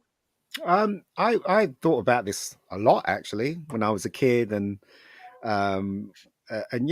recently I would have like my TARDIS not to be big. I like to have the roundels definitely back, and I would like the console to be floating, not attached to anything, basically just floating in the middle of the room, and it more or less looks like the Peter Davison one, but not with the Sony little TV in there, something else in there. Do you know what I mean? But that's I mean, I don't want it to be too big. I don't want it to be like Shooty's one, which is bloody huge. I think that's a bit silly. I'd like to keep it to a good size, and I like it to be white as well, together with a lot of color inside it as well. That's and also dressing like the Doctor. I don't know. I'd wear a flat cap as a Doctor, definitely, and I don't know, maybe a suit. I don't know, whatever. But the TARDIS, though, yeah, definitely. I've got a vision of the TARDIS, the kind of TARDIS that I would like. But that's my answer. JT, have you pretty much created yours in the Doctor Who loft there, or Yeah, would you go for something? now. Would you go for something different, mate? Well, no, I mean,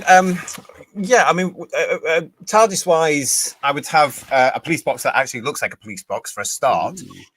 Secondly, I would also make the control room or console room a mix between the one that I love, which was the one that was introduced with the 5 Doctors and saw the series out. But I'm also got a special. I like Capaldi's. I like that version, which in the round, as it were, with that. Which I found that version very reminiscent of the one that went from 83 to 89. So I quite like that. So I would ensure that the roundels were there.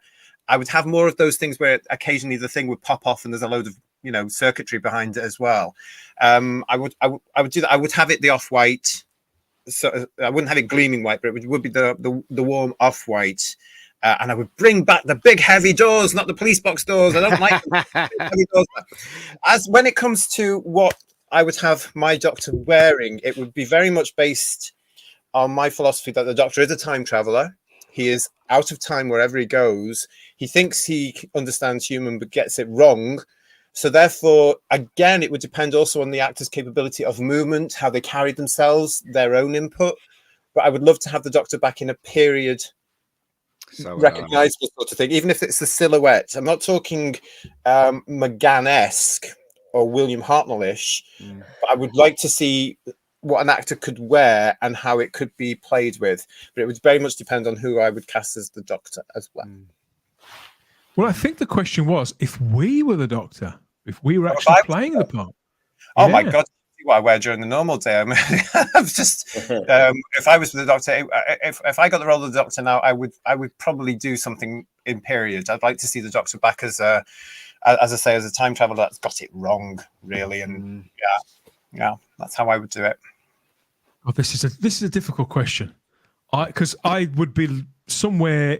I think I'm similar to what you're describing there, JT. Mine would certainly be more towards the classic era. I think that's why the Capaldi TARDIS is the closest, in my view, that the series has got to being right, to being as I feel it should be. But I like the idea, and particularly when he's got his books strewn around the place. I like that. But I also agree that it was too dark. I like the off-white of the 80s TARDIS, somewhat predictably.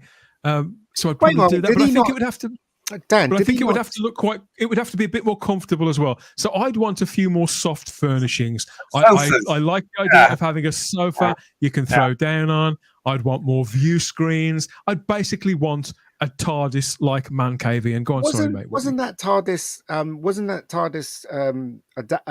Wasn't it Matt's TARDIS first? Yes, it was. Yeah, and then they slightly yeah. The lighting was different, wasn't it? Oh, was it? Oh, okay. Yeah, they changed it from the harsh blue to a softer orange, which is quite bizarre, really, considering that the two characters that you're looking at there were, I would say that Capaldi was more harsh blue, and and Smith was more warm orange. So it's quite bizarre, that sort of thing. Yeah. How about you, Simon? Have you got any thoughts on this? Yeah. I mean, I'm just going to be predictable and boring. Yes, of course, it would be the white console room, but I'd love to. I'd like to think it would be a little bit more big budget, a little bit more swish and slick, and clean and modern. But yeah, it would be that. But then there is also part of me that loves the season 14 mahogany TARDIS. I kind of feel myself more at home in that kind of environment, much as I love that white of the Paul McGann one, isn't it? Yeah, again, it's back to the Paul McGann kind of TARDIS. I love that sort of mahogany look, and my costume undoubtedly would sort of follow similar lines. It would be frock coats, it would be waistcoats, it would be ties, shirts, and blue shoes. I know for a fact it would definitely be blue shoes. Blue shoes. That's very blue shoes. Very, very precise. I tell you what, though, Simon, in that Mask of Mandragora TARDIS, there, you'd need to order the Mr. Sheen in bulk. You would get quite a lot of that. You certainly would, and there'd be more. There would be more stained glass in it for my taste as well. Yeah, I like that. I want more stained glass. You can never have too much stained glass in a TARDIS. So I definitely have more of that. Yeah. Mine would be sort of semi-futuristic like that, but with soft furnishings. There'd have to be an area where I could just put my feet up. I think that's why I like the TV movie console room so much, because you see the Doctor sitting down there, Ian, in a big armchair with his feet up, reading a book, and there's carpets and all that kind of thing. So yeah, maybe I should sit down and design it. I think it's also because of the fact that he's been traveling with human beings now. They can't stand on their feet all day. I mean, you don't work in Harrods for crying out loud. You're in a time and space machine. You need somewhere to sit. And I reckon any sort of companion would come in and say, "Oi, get a couple of sofas in here and some seatbelts, thank you." Well, that was one of the best things about the Paul McGann one. And he had a little chair, didn't he, and a footstool, didn't he? It was like his home. It made me laugh because I was rewatching one of the Behind the Sofas recently on one of the box sets, and which one was it? I think it was one of the season 19s. And of course, they go into Nissa and Tegan's room, and they got all those knickknacks and shells. And the immediate thing the actors say, "Well, what happens when the TARDIS jolts like this? Everything goes flying." So I thought, yeah, okay, that's a good point there. Never thought about that one. I do like the fact that in the 21st century, and for all that I've said about like my TARDIS would have to be off-white, that's because I know it's because I'm a child of the 80s. It's just, it's something I can't seem to shift as my idea of what the TARDIS should look like. Obviously, as the years in between then and now, as they clock up, I'm aware that successive generations are going to feel very, very differently about it. And generally speaking, I'm quite happy about that. I like the fact that it's evolved and that the TARDIS can look like pretty much whatever you want it to look like. And the Doctor could look like a man out of any time. And so, even this sort of modernist look from the 60s or the 70s, I'm only half joking. But I see things and sets in other productions and even real world places, which sometimes do remind me of TARDISes and TARDIS console rooms and things like that. Yeah. I mean, there was one of those CW shows that I briefly saw. I don't watch them because I don't like them, but I briefly saw the TARDIS console in one of it. It was the time travel one. In the Legends of Tomorrow, it's exactly the same. I thought, hang on, if I was the BBC, I'd be suing right now. But they had Arthur in it, didn't they? The guy who played Arthur, he was in it, so it was kind of a joke thing. Was really. he? Yeah, he was in it. Sort of in jokes as well. But because it is the longest running science fiction series in the world, and everybody in show business and in science fiction will know about the show, they would have dipped into it at some point. Yeah. It happened where designers go, "Oh, actually, I'll just borrow that." I mean, we see Doctor Who's influence in so many things across the world, not just in Britain. You're absolutely right. It's amazing. Because movies, obviously, they love Doctor Who. Like if you look at Bill and Ted's Adventure, they were in a phone box, weren't they? Yeah. And what's the other one that oh yeah, Back to the Future started off as a refrigerator and then it ended up as a DeLorean. Do you know what I mean? So yeah, so Doctor Who's got a huge influence on science fiction as a whole. Absolutely. And I just wish in Britain we recognise that, and certain production teams that come along all the time realise that it's an important show. You are creating dreams coming true in the future. I remember Isn't that one? I can't remember which person it was, whether it was the guy who directed it or the guy that wrote it. They were saying when it travels through time, it's got to have something like the Doctor Who when the TARDIS goes through the what is it, the thingy, the time vortex. And so they came up with the scratches in time. So when the car was driving, it was scratching through time like that. Well, that would make sense as well, wouldn't it? So yeah, and they did actually mention Doctor Who. They were like, with Doctor Who, it travels through time and it goes through the vortex. We have to do something with the car, and that's what they came up with. Yeah, because we always had the time rotor going up and down in various speeds depending on what budget you had. So yeah, no, that's brilliant. That was a good question. That have we still got everybody? Everybody here? Yes, we have, and we have one. They've all gone. Question. We've got one more question here. The live chat. People listening on the podcast. We are still live streaming this to YouTube and Facebook in front of our friends, fans, and companions there. And they've been submitting questions to which we've been working our way through. But sadly, the live chat has stopped for us here in the studio, so we can't see what people are saying for the time being. And we've got one last question, though. My question is, this one comes from TARDIS Time. My question is, what do you all think of the Toymaker fan animation? Now, this has been kicking around for about 6 or 7 weeks. It's a fan-made animation of the Celestial Toymaker of about 10 or 15 minutes worth of the first episode. Do you think that animation style should be used in future reconstructions? I haven't seen it. That's a great question. I'll send it to you, Ian. It's very distinctive.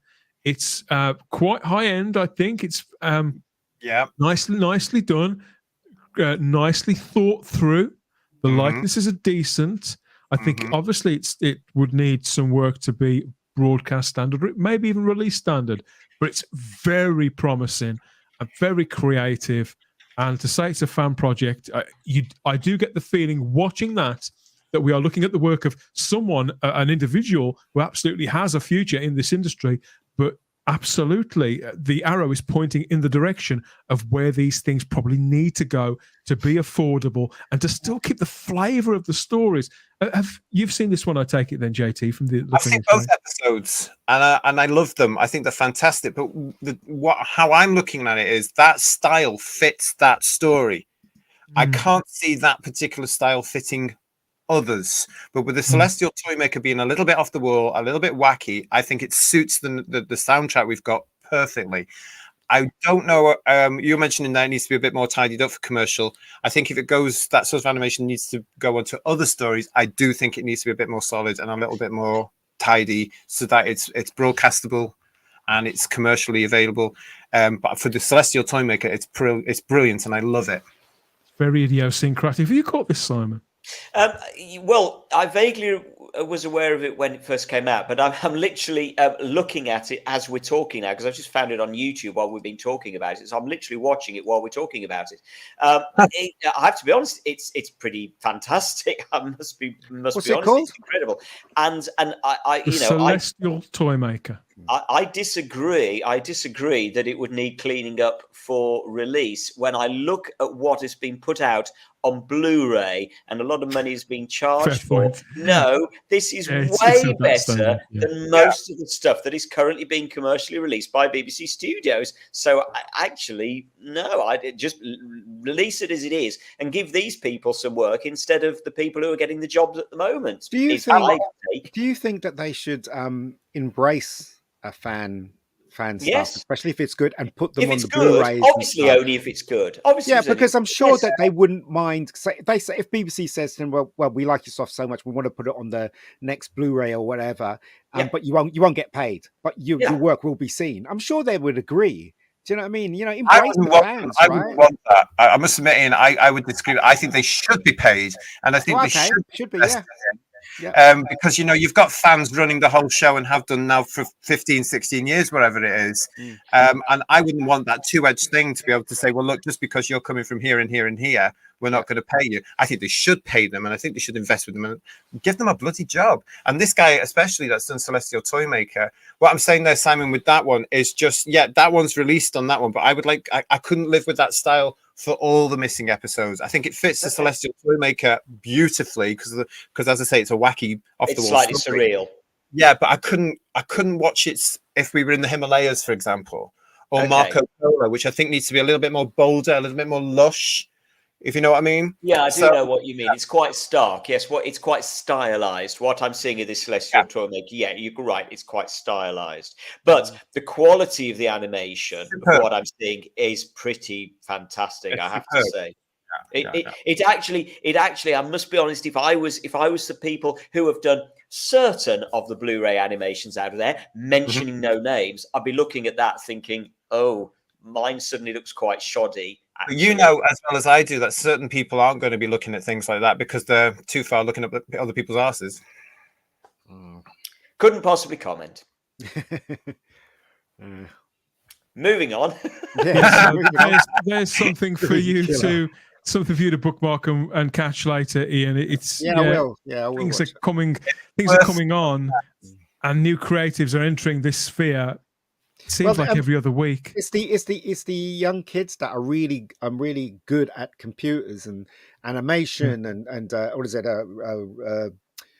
3D animation and stuff like that. I mean, it just becomes second place to them. Do you know what I mean? When I was younger, we didn't have any. You're right. You're right, Ian, and that's what I don't know who it is that's done this Celestial Toymaker, but I wouldn't be surprised to discover that they're a young person. And you're quite right. They're the people that we should be embracing and we should be giving the jobs to, and not people, let's be honest, of probably our age, who, as I say, I would be embarrassed when I look at that and I know what I sold to the BBC as some of my animation. I'd be embarrassed about it. It is actually embarrassing when you look at what this young kid has done with Celestial Toymaker. Well, it's also ripping people off because you've got a committed fan base there that's paying through the nose for them.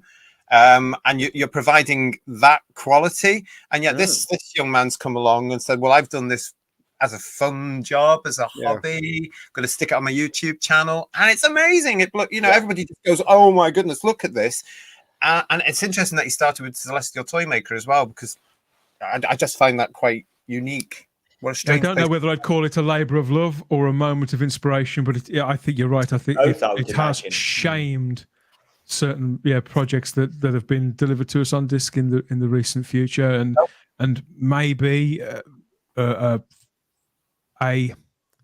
complete rethink is needed before. It's a lot simpler now to create things. I mean, Real Engine is free now. You can download Real Engine and you can make fantastic things. You can make soundscapes, you can make cityscapes, you can do space scenes with Real Engine. And these kids today, it's become second nature to them, writing code. Do you know what I mean? Doing all that stuff. It's amazing what they can do. And I would like to think that somebody somewhere is looking at something like that Celestial Toymaker animation and thinking, these are the people we should be booking. And I think maybe, I don't know, but maybe the commissioning process has just been done rather bizarrely in the past.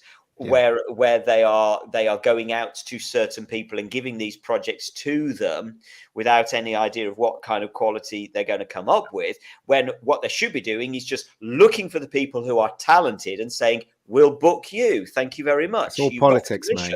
It's all politics. It's complacency, and it's the old boys network. Yeah, politics. Yeah. And also, the guy did District 9. He did exactly what this guy's doing. He did loads of stuff on YouTube, and then he eventually got to make District 9, which was, it wasn't even going through the proper channels. He was just basically doing it on his computer and stuff. So, they do exist, and they're really good at it. Oh, she's gay, by the way. I just thought I didn't realize that. I just mentioned that. I'm just thinking of the people listening to the podcast version who are thinking, who's he talking about? I know. We've just put a picture of Bill Potts up on screen, everybody, played by Pearl Mackie. I still really miss this character, but I did like Bill. He was around. Completely forget.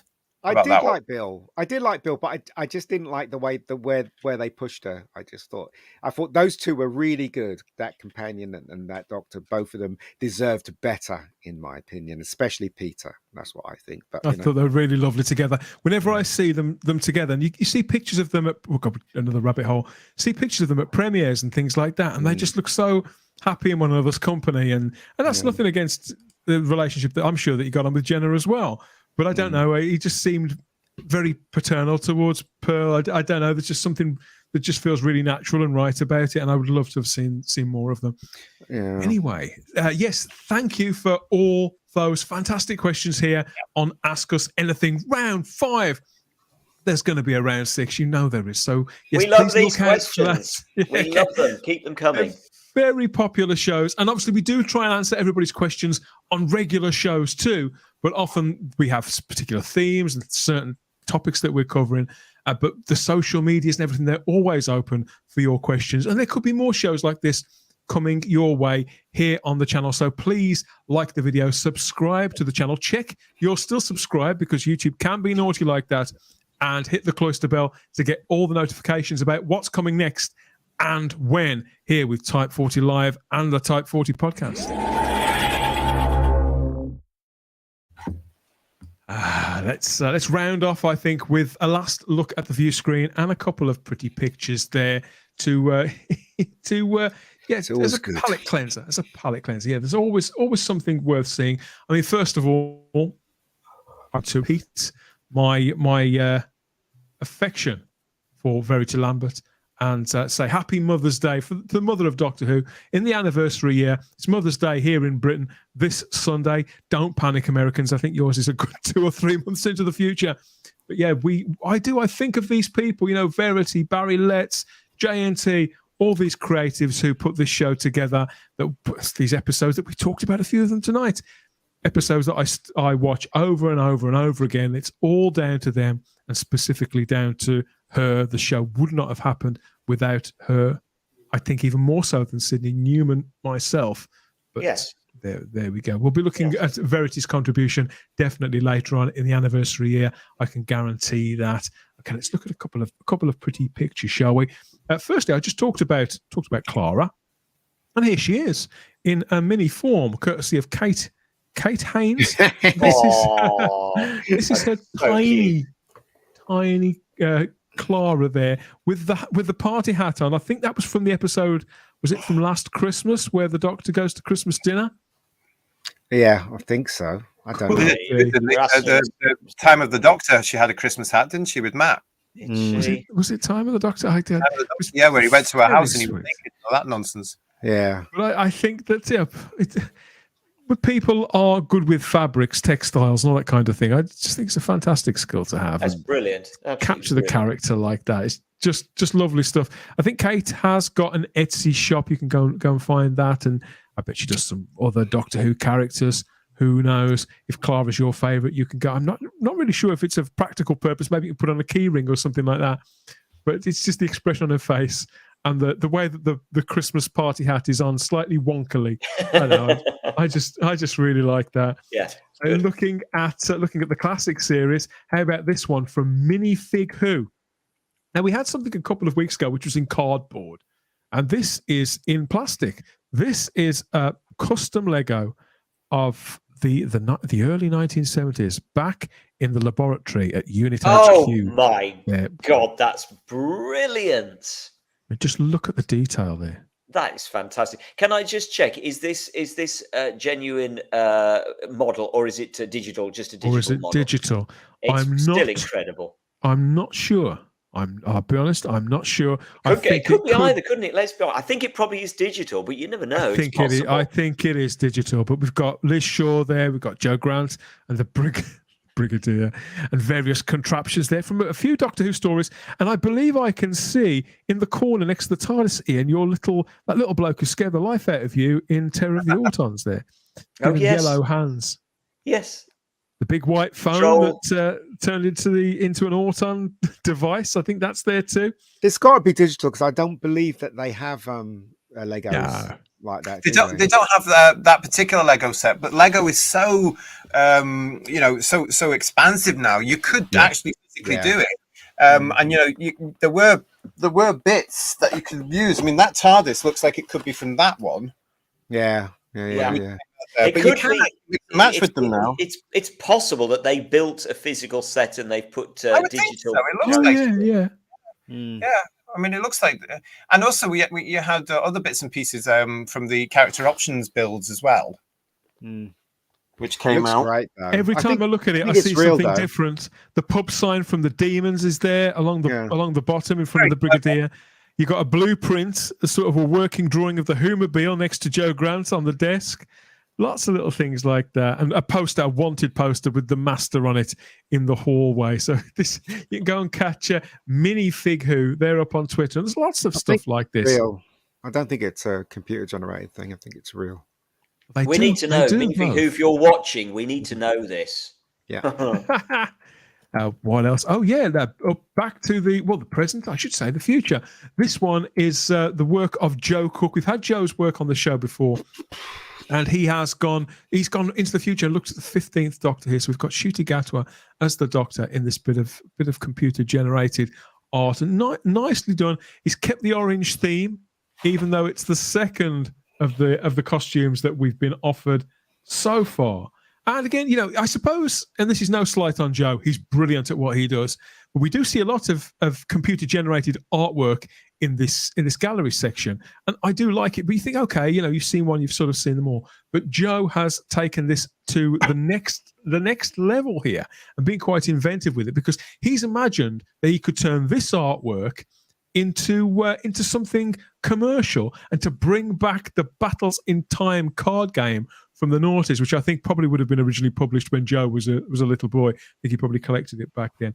So what he's done is he's taken that artwork and applied it to the old template here of the cards and added one more. So here's cards for the 14th and 15th Doctor from the old Battles in Time format there. He's called this expansion pack the Regenerator set, and all the stats are there too on the right-hand side, that if you did collect these back in the day, I certainly did. I mean, my children did. And and there's the latest two Doctors there. And there's a blurb. So the 15th Doctor is joined by his faithful companion, Ruby Sunday. The 15th incarnation of the Doctor is ready to explore the universe. So, yeah, I love stuff like this. And I suppose this chimes with what we were saying earlier on about the TARDIS, about new generations of fans who grew up with this stuff in the same way that, I grew up with looking at crinkly black and white photographs in Doctor Who Weekly. They had these glossy collectible cards, and they're now getting nostalgic about them, Simon. Well, yeah, I suppose it's in the same way that we would have got nostalgia about Target books. But, gosh, I don't know. It's difficult. I look at that and I'm sorry. I just still don't see the Doctor there. I can't help it. I don't want to be negative, so I'm not going to be negative. I'm just saying I just can't see the Doctor yet. I'm ready to be proven wrong, but I'm not looking. I'm looking at one Doctor on the screen, not two at the minute. Sorry. I don't know whether that photo of Ncuti is taken from one of the Doctor Who shoots that we've had so far, because there's been very few, or whether it's from him when he was, say, out and about at some sort of do in one of those outrageous outfits that he wears. And so maybe he's not channeling the Doctor in that moment. I've often joked that if you stick most sort of actors with a bit of charisma in a jacket with big lapels, they can show you their Doctor, and I think it's sort of halfway there. But it's a proof of concept, I think, that, and the argument that the Battles in Time range could be brought back, I don't know, maybe that time's past, JT, but it was a nice age in Doctor Who history, wasn't it, with Doctor Who Adventures coming out and this card game being so widespreadly popular. I suppose it was. I have to say that I was an adult, so it wasn't really for me. Although I did buy some of the Battle in Time, but they're all over there sealed because I never opened them. Because I suddenly realized a fortune now, JT. Well, I wouldn't have thought so, but I will look into that, and I might report from Marbella or somewhere like that, Hawaii. Because I know I've got some of them as well somewhere. So it'd be interesting to know if they. I don't know if they were, because I know everything was mass produced between 2006 and 2011. 10, everything was mass produced, so you can still get certain things. I've never opened them, so I've never seen the cards because they're all sealed and they're all in bags. But I go back to what Dan was saying, that I missed that because I was an adult. I was just buying things because I was in collector mode, and it was that period that made me think, stop this. You've got to be selective now because this is silly. Yeah, I love this time. Obviously, my children were just at the right age for these cards to come out, and so what would happen is that I would buy them some. They'd have some. They'd open some when they came out of school on the days where they were with me, and my mother would buy them, say, a pack of 2 or 3 packets or something for at the weekend when they were visiting her. It was just something that they just loved. They would tear them open. I don't know. It's so much nostalgia for me now. But there was so much around. You also had the sticker books, like the traditional ones we had, where you had the football sticker books or the pop stars or whatever, the films, E.T. and all that sort of stuff. They had the Doctor Who ones of those. Again, I've got them over there on the shelf with some of the stickers in them. And also you had the other magazine as well, which was no, you had Top Trumps, which wasn't magazine. They were the card game. There was so much going on at that point. Yeah. So aren't they all the same? I don't know. Anyway, I think largely, I think that these Battles in Time cards, obviously you play them off against the stats. They got certain points for various different things. Yeah, it's great stuff. But if you're nostalgic for the era of Battles in Time, or the ones that came after, I think they were called Alien Attack, the ones that came afterwards. Which they didn't have the charm that these had. I mean, we collected those too, and my kids, we've all still got them. And but the Battles in Time, I think, were just really special because they got the magazine. It seemed like all of their friends at school were collecting these, and it was a joyous time. I could do a whole show about the Battles in Time cards. But again, Joe Cook, love your artwork. I know that Joe is a friend of Shah's as well. And so if you're watching, Joe, keep it up. Always keeping an eye on what you're doing, and creative ideas like this, I'm certainly always interested in them. And that's it. I think that wraps us up for another show, another Ask Us Anything extravaganza.